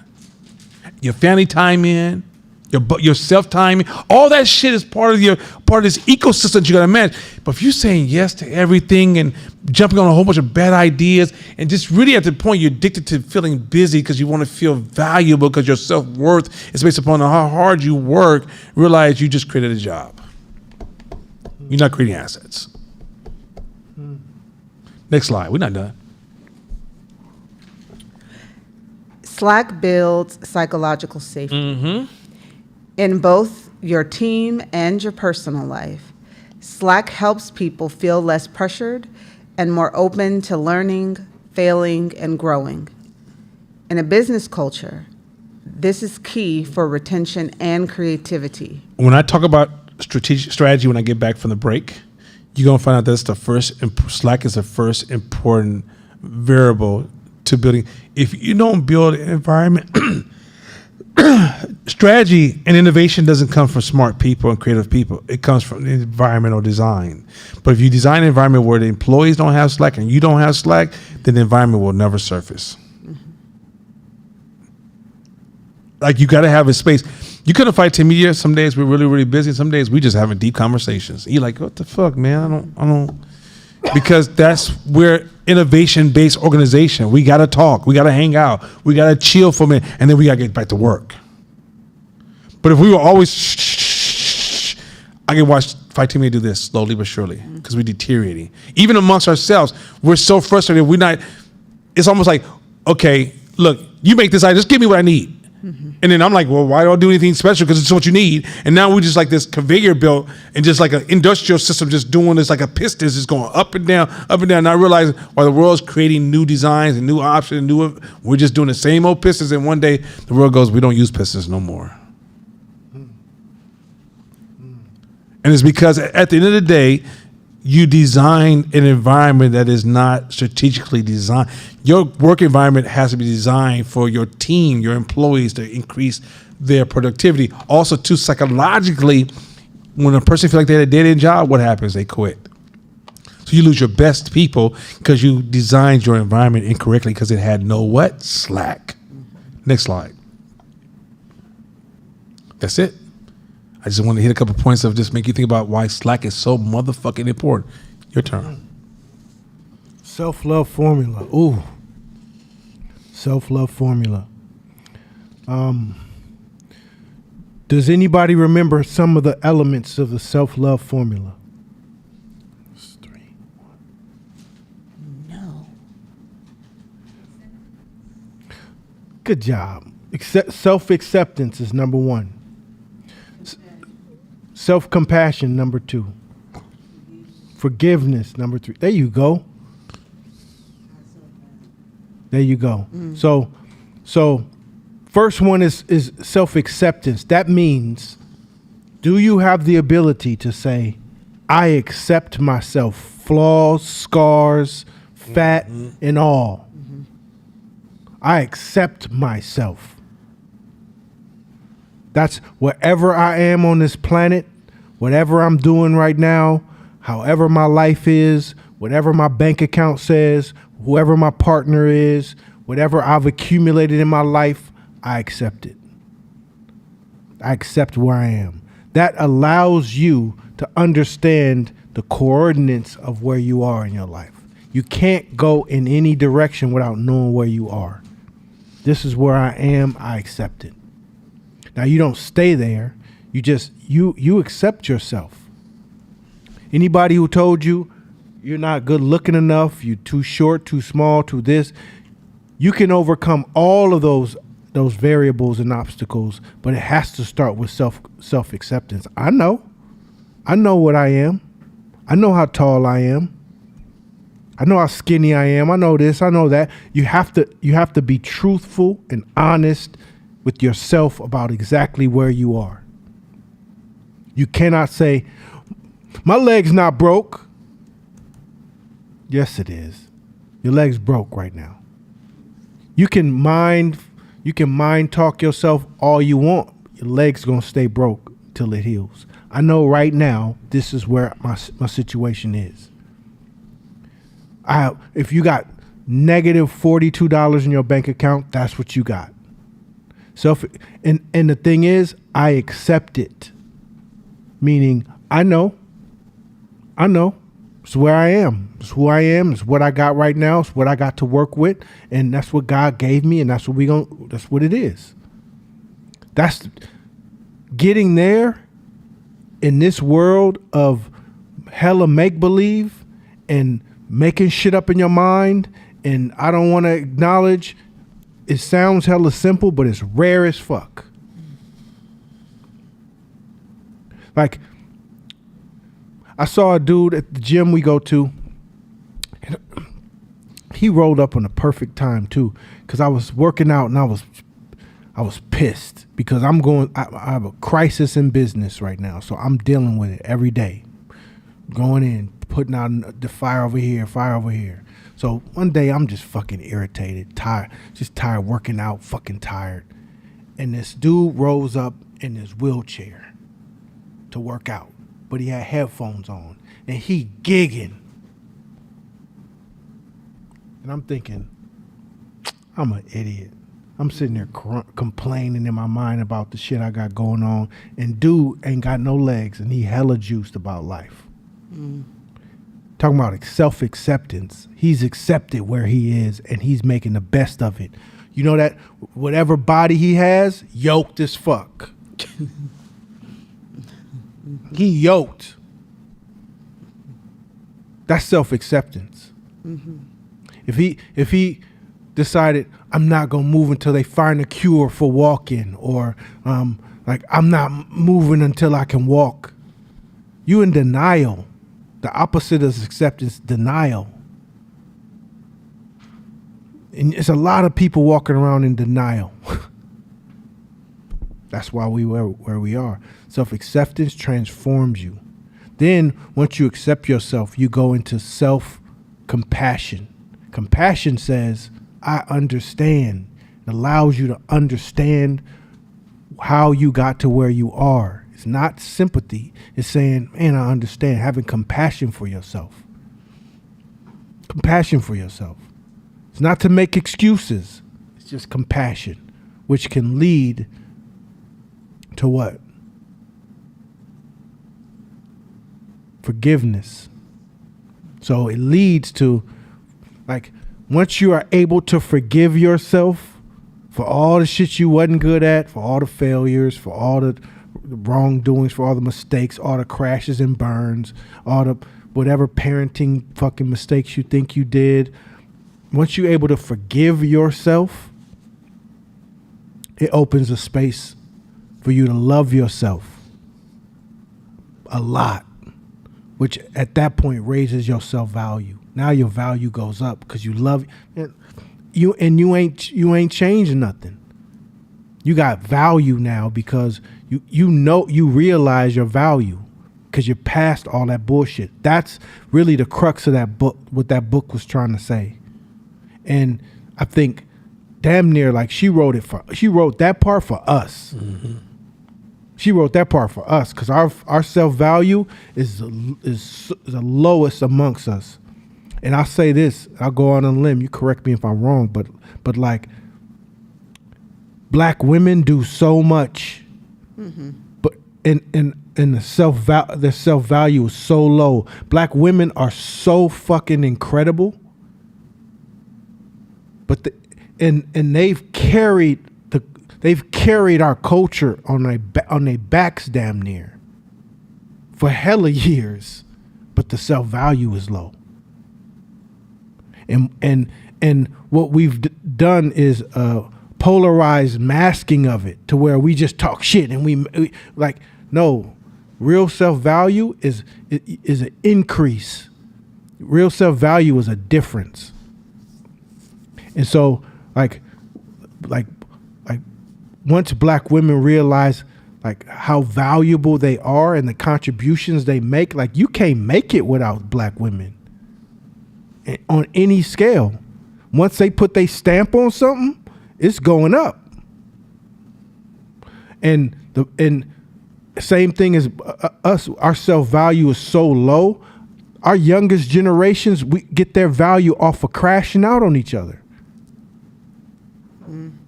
Like now it's popular shootouts. They having shootouts. That's the thing, just shootouts. And so that's crazy. Once we as a culture get good at this formula, we'll realize our value and we'll be able to truly perform. You know, it's funny as you saying that whole story. All I kept thinking about is our culture. It's, you know, we live in the Bay Area and we got white billionaires right around the corner. So it's kind of comparison and self-love. Mm-hmm. You got to one stop comparing because you don't realize how much wealth you're sitting on top of because you're so busy looking at what they have. So you have a potential to value what you have. It's like I used to say this all the time. If you have $1 million, you live in the hood. Shit, if you had $500,000 a year as a black person in Oakland, you have a good life out here. Let's just keep it real. Now, it ain't the billions that they make it next door, but if you look at the billions, you lose the value of what you have, right? But also, too, in that story, too, before you can even start that journey, if you're doing hidden comparisons on they got this and I don't have that, all it's doing is just damaging your self-love formula. Mm-hmm. You got to learn how to see yourself where you are, appreciate yourself for who you are, where you are, accept yourself for who you are, where you are, all of yourself, not the parts that are the highlights, but all of it. Mm-hmm. And then that almost gives you more appreciation for every layer of growth, right? Because it's relative and it means a lot. Like, I'm always reflecting, like, I'm from 69ville. Like, I can drive down 73rd. Like, okay, I'm at a point I don't understand certain conversations, but at one point I lived in those conversations, and I bask in like, damn, how'd you get here, bro? Yet I know, like, my journey's given me superpowers because when I walk into a room, I'm not intimidated because these are squares. How the fuck is a square going to intimidate me? Right? Like, where I work with somebody in corporate America, they'd be like, oh, Mr. Bobby Johnson's over there and Michelangelo's over there. And you got to, I'm like, they just some dude. What the fuck you got me? I'm about to go talk to these people because I'm thinking, he ain't got no gun. like that's where I came up here. Like, that's the world I came in. But I stand in my ground. And like, I also like, that's why when I see Ryan Coogler, I'm like, yo, that's beautiful to me. Mm-hmm. Because it's like, yo, you come from that same city I come from, and you stood on that. But standing on that didn't mean you stay there. That meant you made the best of whoever the hell that was, as opposed to Ryan Coogler could have easily sounded like a white dude who'd been like, yeah, okay, that's about right. You know, sure, you come from Oakland, but he went to that system. Do you understand how powerful that is? Like, that's stuff to say. So they was teasing, they teased Ryan Coogler on Breakfast Club. It was like, they wasn't teasing him, but they was kind of saying like, as soon as he opens his mouth, they're like, dude, you are motherfucking Oakland. Like, he's like, dude, you walk in here, like, because these cats from New York, they like, You can just tell Oakland's in the house. And he's like, that's just the way I speak. I can't do nothing about that. I said, yo, that's tight. What he said was, I accepted myself, and then he built his career on him, not accepting himself, and changed the way he talked, changed what he liked, changed everything. But to the point once he gets there, he hates being there because he feels like it's a betrayal to himself. That's cool. And when he goes home to see his mama and daddy, it's almost painful to look at them because you walked away from them for success, as opposed to you paid homage to it. When he moves around, he's paying homage to the community he came from. That's why every time he wins, it feels like a win in our chest. Go ahead, Shakira.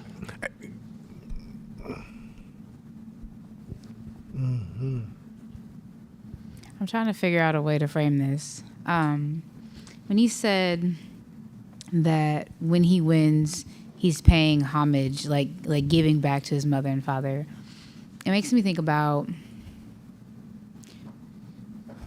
when you become an entrepreneur, especially if you're like the first in your family to do so, you have to leave behind so much. You evolve out of so much because it requires you to become a different person.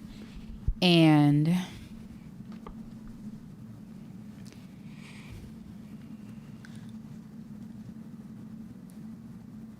oftentimes I have found myself avoiding my family because it's too painful to go back, because there's such a huge gap between where I was and where I am and where I'm going, that I don't know how to engage without feeling like I'm causing harm or frustration or whatnot because the gap is so big. Yeah, I love that. I love this. You know what? I love this because I think this is the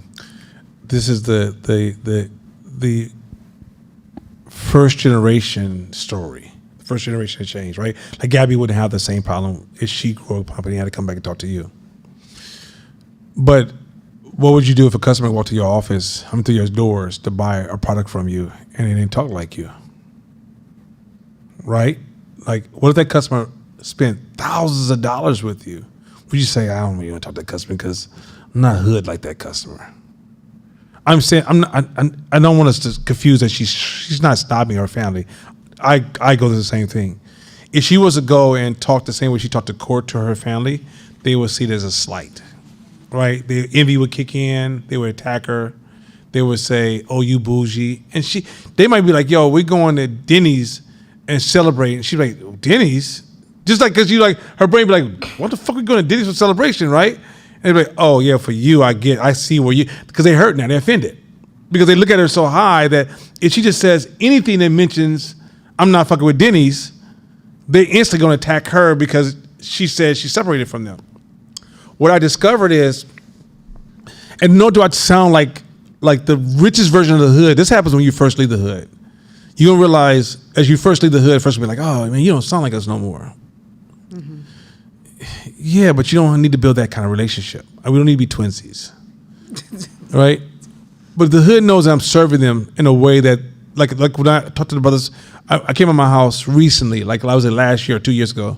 Came to my house, and these dudes had the red cups, chilling, right? Because my neighbors across the street still live there. All their nephews are just hood cats.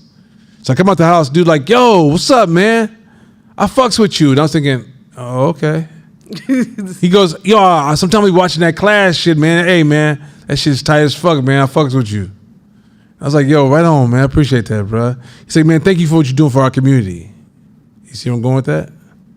3 is that when you're around them and you know that's where they sit, just sit in the space that's safest for you when you're around. Let's keep it 100. If you performing at a high level, your conversations are different, you having high level ideation dialogue, and you get to your family and they be like, man, I'm telling you right now, when the cows go to sleep, black people going to be free.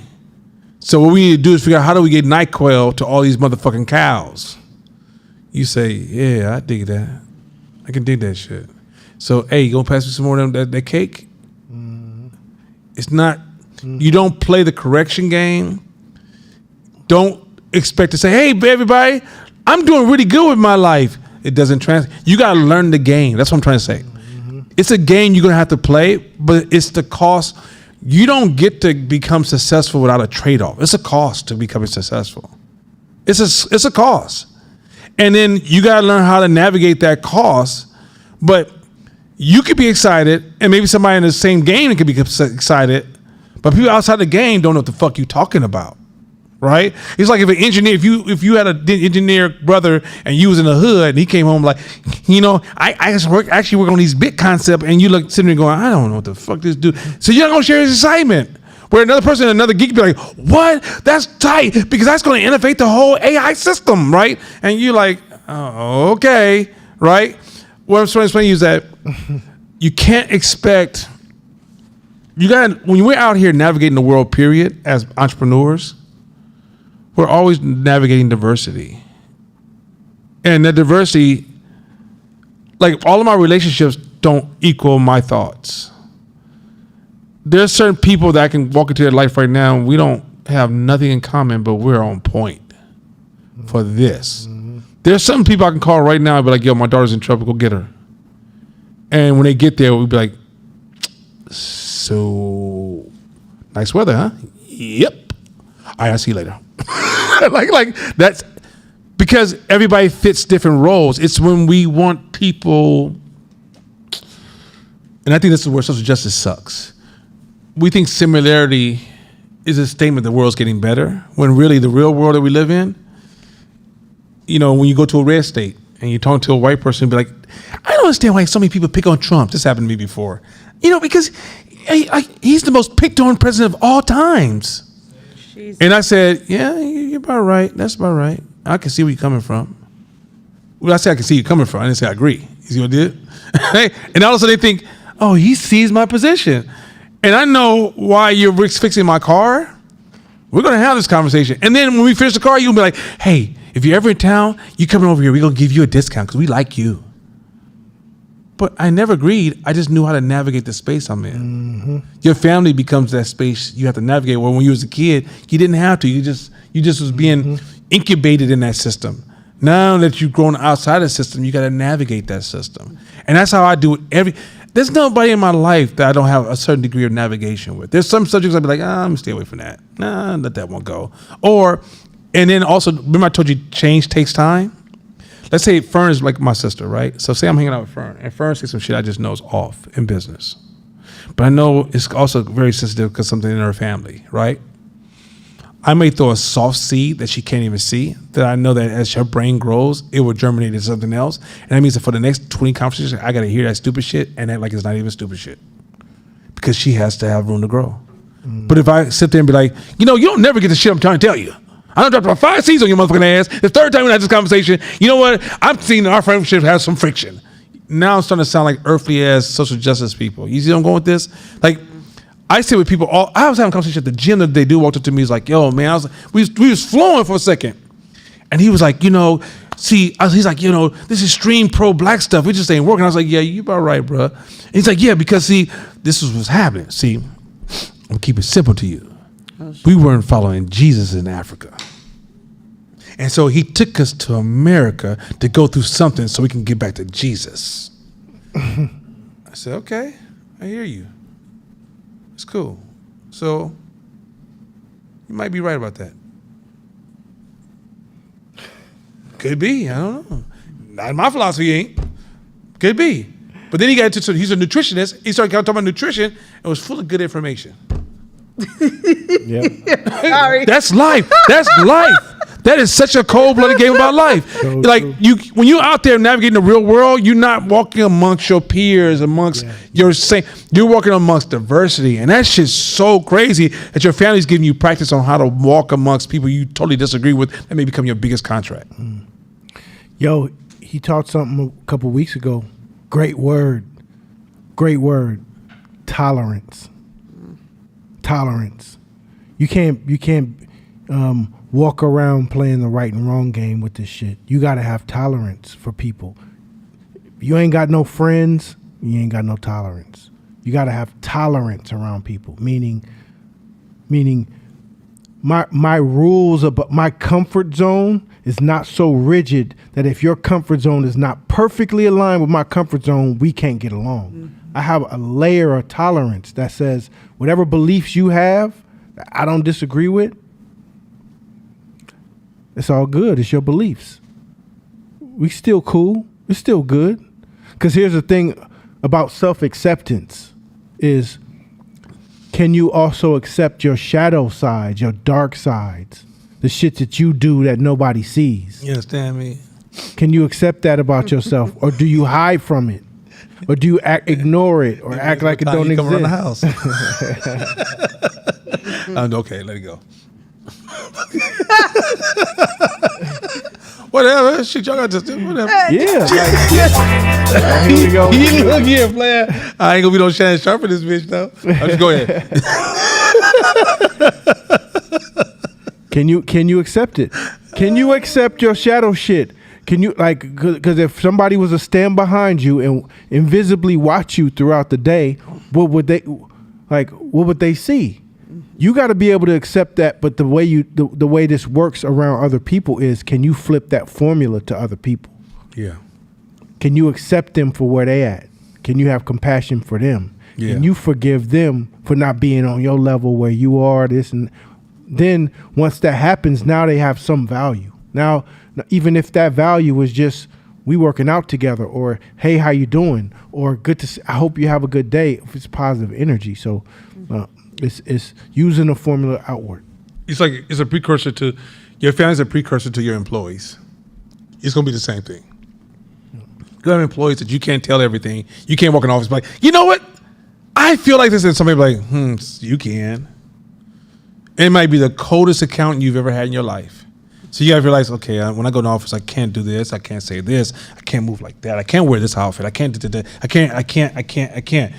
This child world that we grew up in is why can't I? Don't live your truths, live your responsibilities. That's why we like too busy. We live in the truth, and you don't realize when you build family, organization, responsibilities, you gotta learn to live those responsibilities, not your truths. Because when you're in there like, why can't I do what this is? Well, okay, if you lose all this, is I still happy? I know. So no. Next slide. Grit or quit. Grit or quit. Grit or quit.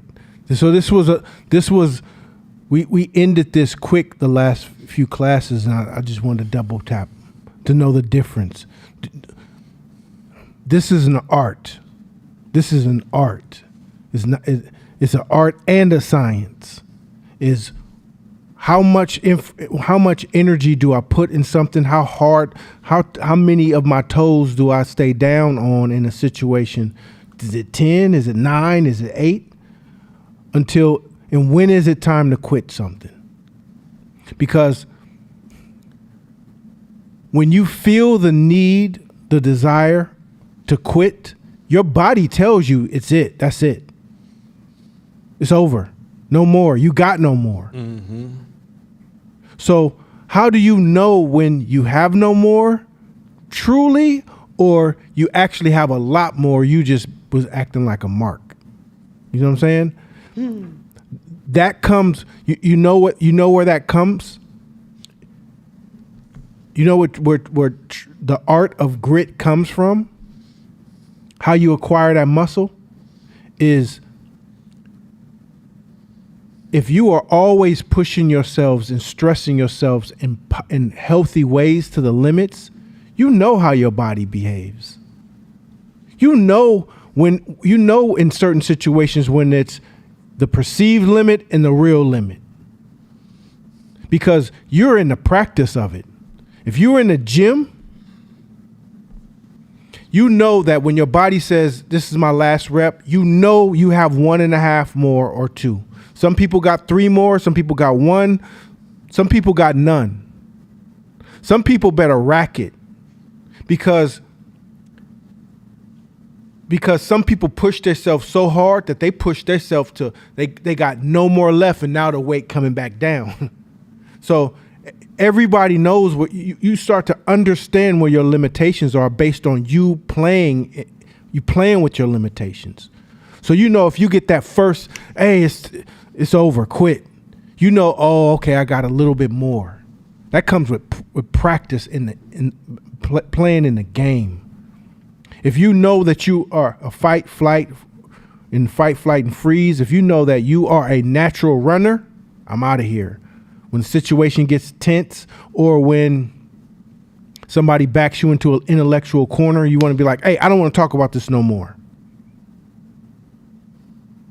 Yeah, it's probably time to dig in and stay in this conversation and have an uncomfortable conversation. Learning true grit takes practice, takes play. It takes playing with your limits, playing with stress, and playing in your comfort zone so you know when actually your limits are. Same when it's time to quit. When it's time to quit something, we went down the list quick of like, what are those times when it's time to let something go or quit?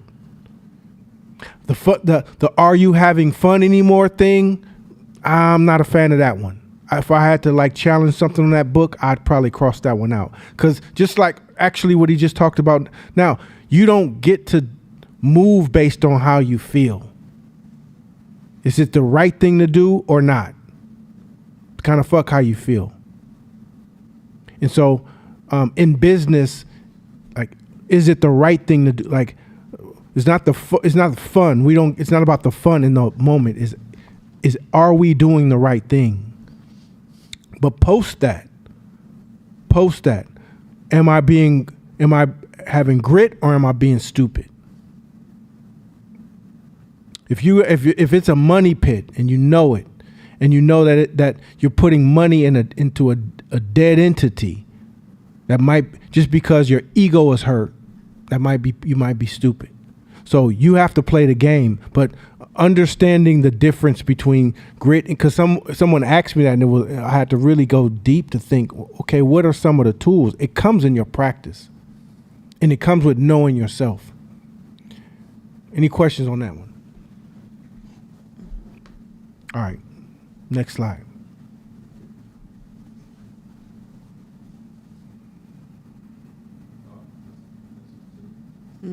Just keep going. Next slide. Here you go. You can skip it. You can go. Oh, okay. Well, Yeah, I'm skip okay. I'll move through mine pretty fast. So beyond hard working and perfection, it's this underlying idea that it's a governing belief. This is a governing belief. This is not a surface belief. Governing beliefs is, for a lot of people, as long as I work hard and I perfect my skills, I should be successful. And we make that a core skill. We don't make that a variable, a value or a value added or a branch of the process, right? And the problem with that is that that's going back to that workers paradigm versus creating a job versus creating an asset, right? So the person's creating a job. This is the belief system, the governing belief that drives creating a job, which is if I work really, really hard, this is why I'm so busy, and I become so good at what I do. This is why I will always praise my talent and my skill and my perfection, which is tied to my self-worth. As long as I combine perfection with hard work, the world will reward me. And a lot of times when you hear the story told about certain people, those are two kind of areas that they land in, right? Well, quickly, we want to run through these next. These are some of the things that are, if not more important, just as important. We're going to fly through this in less than 10 minutes so we can get out of here close to on time because Josh has to go to a bar mitzvah. So let's go.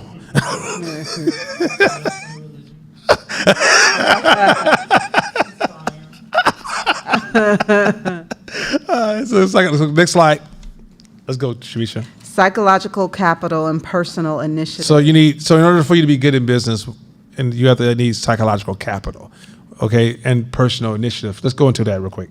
Research highlights the significance of psychological capital, comprising self-efficacy, optimism, hope, and resilience. So you know we've been talking about a lot of this stuff in this class so far, right? Especially resilience. So in order to be an entrepreneur, you have to have self-efficacy, optimism, hope, and resilience. You guys understand these are really, I'm gonna move fast, but those are huge, and I'm moving fast for a reason. And we can get to the future classes where I can get into all of those. But as an entrepreneur, hard work without those variables means burnouts. Keep going. In navigating entrepreneurial challenges, entrepreneurs with high psychological capital are better equipped to utilize resources effectively and adapt to changing circumstances. So remember, have you guys noticed this first part of the year, we talk a lot about your personal psychology and personal problem solving.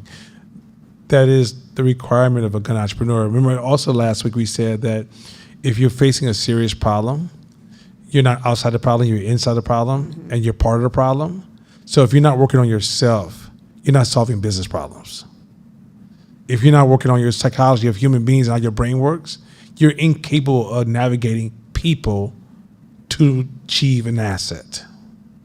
You guys get that part? So psychological growth capital is part of an entrepreneur. This hard work without psychological capital. Like you ever see somebody come to this class and be like, this feels like church. Y'all into that psychology stuff. Some people are like, I'm gonna have the psychologist come and analyze what you guys are doing. No, this is what business is. It's about people. And so if you don't develop psychological capital, you can't navigate none. Going back to Shakita just gave us a prime, beautiful example of her family as a psychological challenge. She has a psychological challenge how to navigate that space.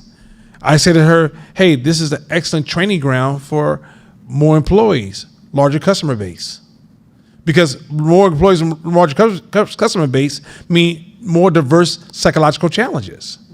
And if you're not capable of navigating that, if somebody calls you and say, hey, I'm going to sue you or penalty a fee, there's psychology in that even, right? If you run up against the city, psychology, do you realize you can sometimes go down to the city and have a conversation with somebody, and if you show up in a certain kind of way, they give you options you didn't know existed? Do you know something can break in your business? You can call somebody based on how you call them. You may get the problem repaired right away versus the 6-month window. This is all psychological engagement. Do you understand that you can get more money less money based upon psychological capital? Do you realize that you can design greater, you can outperform, you can be less talented and outperform somebody way higher than you because you psychologically tapped in? Guys, all this shit is psychological. Psychological has more capital than perfection and hard work, but it's not part of the conversation. Keep going. Additionally, personal initiative characterized by self-starting and proactive behavior has been linked to improved business outcomes. So a lot of times, a lot of people, if you have a challenge in front of you, are you asking how I'm going to get this done and who's going to help me? And maybe next week I can get started and I got this idea. Oh, you know what? I don't know how I feel about this. A lot of people don't have that. Entrepreneurs have that self-starting, like, okay, let's just get this, get it done. You'll be surprised a lot of people don't have that, right? This is another variable. Keep going. Training programs focused on enhancing personal initiative have shown to outperform traditional business training in boosting small business performance. Read that line, because I want you guys, this is so much fire. This is what, now you can understand why Hope is designed the way it's designed. Go ahead. Training programs focusing on enhancing personal initiative have shown to outperform traditional business training in boosting small business performance. So dealing with your internal motivations, your drive, your how you start the business, psychologically what you're going to go through, that has more value than this is what you do.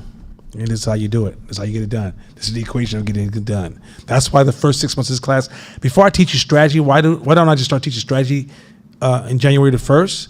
Is because I realized psychologically I need to prime you so you can adapt the strategy I will teach you so you can actually use it. If I gave you the strategy without priming you psychologically, it's like a whole bunch of fancy tools from a science lab sitting in your front yard. It's just shit in your front yard.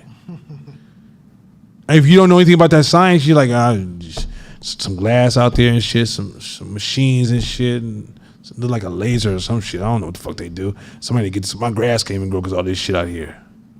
Like, literally, that's what roll you in if you don't get the priming. Next slide. Opportunity recognition and market fit. Okay, this is so cold. Keep going. The ability to recognize and act upon viable business opportunities is crucial. So if you can't see opportunities because of mental clogging, fuck it. You're already out the game. Hard work ain't gonna save you.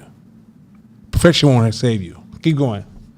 Factors such as prior knowledge, social networks, and entrepreneurial alertness play a significant role in this process. Education and training can further enhance opportunity recognition skills. If you build a beautiful, perfect product and doesn't have market fit, you're still broke. If you worked hard to build a beautiful product that didn't align with people's desires and needs, you're broke. If you built a strong, you received $1 million and then design your internal business incentives of why people show up and what they do, and it's not well designed, you have a fucked up company with overpaid people. If you don't understand opportunity recognition and how to create market fit, how to make sure that whatever you create, so that means that when you create a product, let's say you create a product today and the product is going off the shelves. What you don't see that's happening, that's invisible to you, but you got to know it's a thing, is the market is shifting even today while you're making big sales.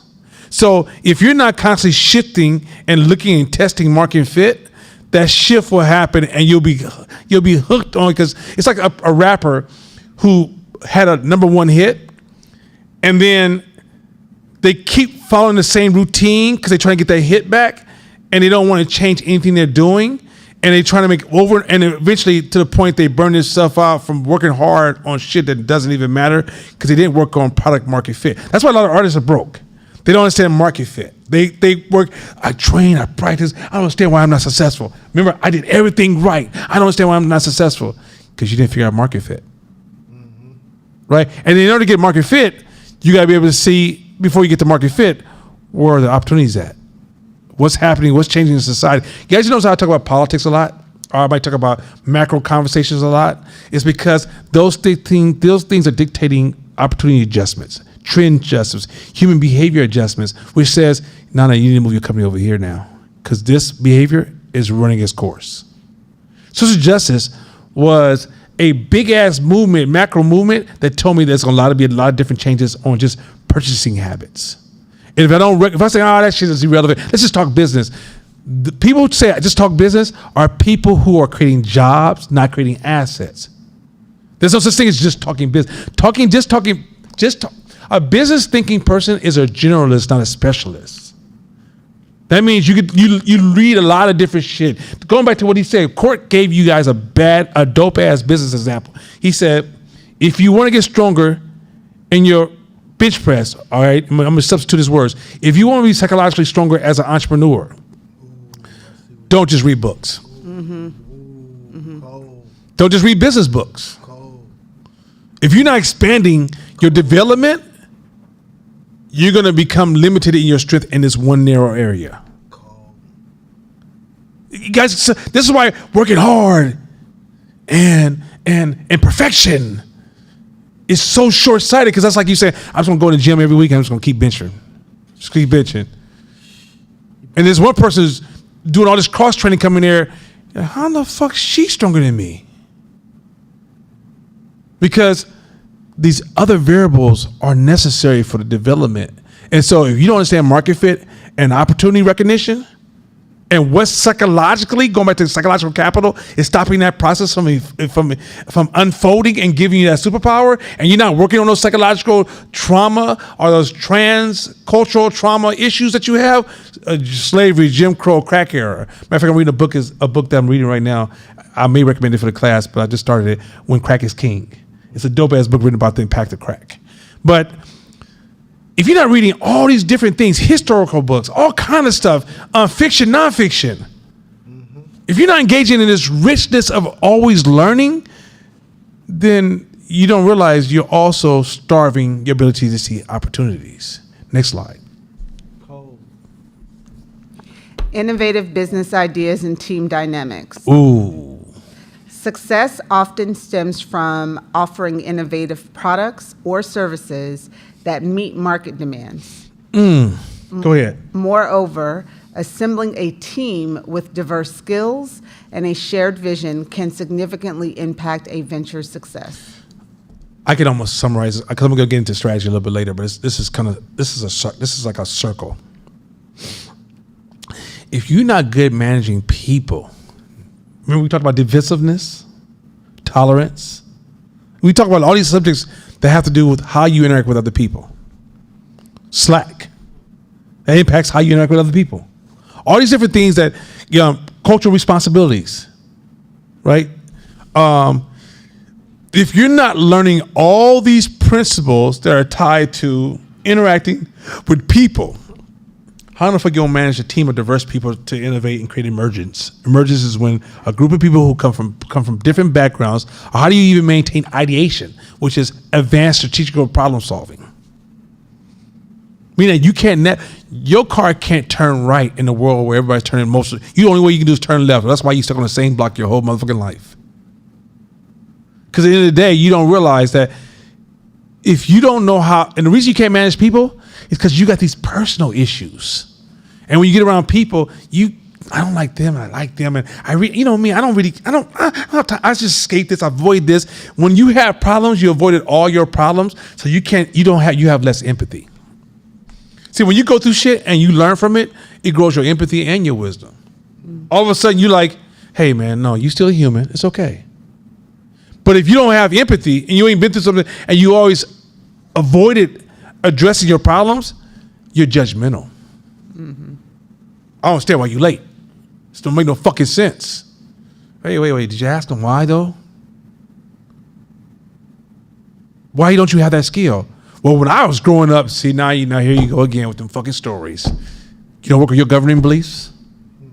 But I feel like when they late, they trying to hurt my company. Wow, did you just project that story on that person? Really, you just said that person just literally sat at home and was sipping coffee. He's like, I'm going to fuck that person up today by being 20 minutes late. What are you suggesting? Mm-hmm. All this other noise and trash get between you and the team and the people on the team you're working with, and now the team. And then here's another thing too. Your team will copy and paste you. So if you can't see yourself, you are allowing them to copy and paste your toxic behavior because you can't even see it. So you turn on your team like, why everybody so fucking defensive? And fucking arguing all the time. My daughter the other day woke up and she overslept. And she woke up, and when she woke, when my wife woke up, she said, ugh, and just went off on her. Why are you waking me up? And Shakira hit me, hey, listen, can you talk to ZZ? Because I ain't gonna have her talking to me like that no more. Mm-hmm. She goes, I almost want to square up with her. We not doing this, right? So I talked to ZZ, and she said, when I wake up, I just don't feel, I'm just not a morning person, and so I just feel mean, and so I just mean to people, and I maybe went too far, but I just don't like people bother me when I wake up. Mm. And I went to my wife and I said, it's our fault. Not your fault. It's our fault. The whole house, everybody, all the adults that come to this house. She said, what? I said, because we validate our affective realism. What is affective realism? Affective realism is your body feels a pain and it goes, it's probably because you get on my fucking nerves right now. And then you give me something to eat and I go, oh, that's what it was. Meaning that you will have pains and your body is always guessing what the pain is caused by. It doesn't know what the pain is caused. It's always guessing. Even to this day, as old as you are, you're still guessing, right? So what happens is that, when you put a title on your feeling, you say, I feel like this, and you go, it's because this external problem. Mm-hmm. Right? Mm-hmm. So I'm on my menstrual, so stay away from me because you know how I am right now. You see that external link? I'm sleepy, don't talk to me, external link. I'm hungry, y'all get on my nerves, external link. Okay, she's a baby watching this, and she goes, I'm tired. Mama, you external link, you problem. Get away from me. Mm-hmm. We created that. So I said, can we let's work on this in the house. When we have a feeling and emotion, it's okay to say we have a feeling and emotion, but let's highlight how we need to show up to it. The responsibilities of showing up to it. Let's not validate our feelings and then tell everybody that they need to be responsible for the way we feel. But let's say, hey, I'm a time of month, this pain is killing me, but I need to work on the way I'm showing up to you, baby. Mm-hmm. That's how you model it, because your action to your pain, the pain and the action are not linked. The pain is the pain. The interpretation is yours. Mm-hmm. Mm-hmm.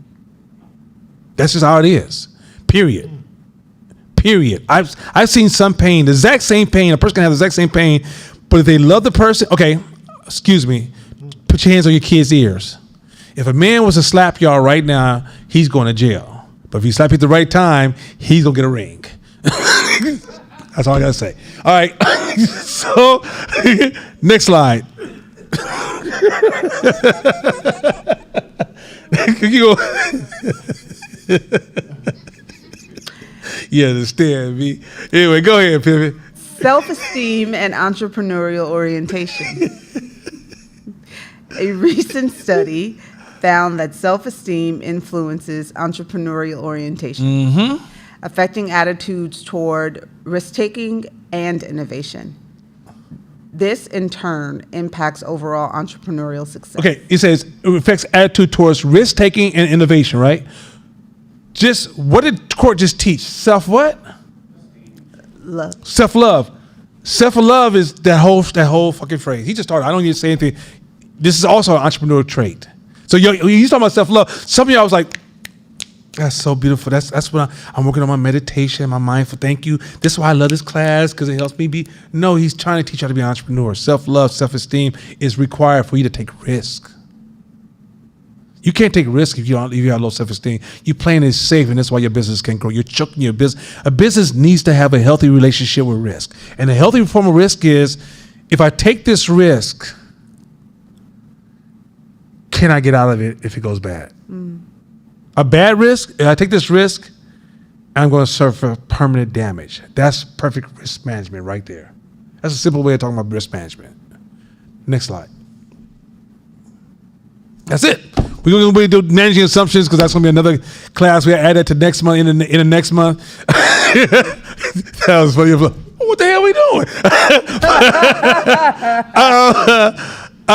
Listen, I was going to say something. Podcasts are coming. Next week, there's no class. I'll see you guys the week after that. I am reading a book called If Crack is King. I think it's important that we read this book, because it's more or less, a lot of these books that I'm reading, you would think I'm reading a history book, but they're really systems psychology book. And once you understand systems, I was making an argument today with somebody. I said, listen, you got to know evolution science. You got to know system science. And not in its totality, but you got to know enough of it to use it. Like in evolution, we don't get here without men and women. So why are we playing with that? Like, gotta protect that institution, because even if you're here to say, I don't think it's necessary, you're here to say that because of them. So let's not get caught up in these trends and these ideas. So evolution stops you from knowing, okay, we're herd animals. No matter what you say, what you talk about, we're herd animals. So even when I was talking to Shakina about one of her strategies about her team, I say, hey, go into a team method and then working on competition and all these different elements, even humor and even clothing, to say our team versus your team, right? Why do I know that would work? It's not because I'm training all the time. It's because the principles of herd animals is, if her business is paying respect to that, it will automatically plug in. But if I told her, you know what, have each person work out in your space in a private room by themselves, she would call me like, no, my business is closing tomorrow. Because that's not aligned with evolution. So it's really, like I said, I read a lot of these books because you need to gain deeper insight to these subjects. And when you get into systems and diverse human behavior, it's almost learning how the market works. And if you understand where we are as black people today and why you drive from city to city and you don't see high rises, it's not because these people are acting stupid. You got to know how this shit came into existence, how there were some wins and losses, efforts, and then learn from their losses. Because, okay, in order to have us supposed to be great, we got to witness a lot of losses. That's the rule. You got to witness a lot of losses. It may be yours. But that's where greatness comes from, is building on the shoulders of losses. And so I may recommend this book, but I'm not quite sure yet. I'll let you guys know. I'm going to get it, because I don't want to get excited about a book and then you halfway through it be like, what the hell? He talking about if we just found Jesus, we would just never did crack. I'm out, right? And that might be true. Once again, you might be true, but that's not what I'm not trying to give us the easy way out. But next, and then when we come back, I'm going to teach The first class is developing a strategical ecosystem for your job, a checklist. And then I'll make sure that we give you guys a checklist on, so you go back to your office and see if you have a zero sum. Zero sum is when you have this area in your business that's bringing down the rest of your business because it's producing zero. So this is going to be a checklist you can actually use to go back to your business and be like, yeah, we don't do that. We don't do this. We don't do this. And it gives you something you can start working on. And then after that, I'm going to come back with competition. And competition is going to make you very uncomfortable because you have to exist in uncomfortable spaces because that is life. All of us are trying to be Disney in a real world. In a real world, like outside is some beautiful grandmother, some beautiful child that's being born, and a beautiful family. And hoes, pimps, and killers. They're all in the same world. And once you only focus on one side, you can be victim of the other side. So you have to see it all. And competition is the ugly side of business that a lot of people don't want to talk about. And I'm going to get into why it's ugly, because there's parts of it that can feel really, really ugly. Like when I teach competition, and if this room's full of social justice people, they would all leave. They can't take it. They won't even take it. It's a really brutal space. But once you can accept it and then move forward, the possibilities are crazy. So, that being said, anything you want to close out with? Peace. Man, that was so profound. I never heard it like that before. Peace. All right, y'all have a good night. See you.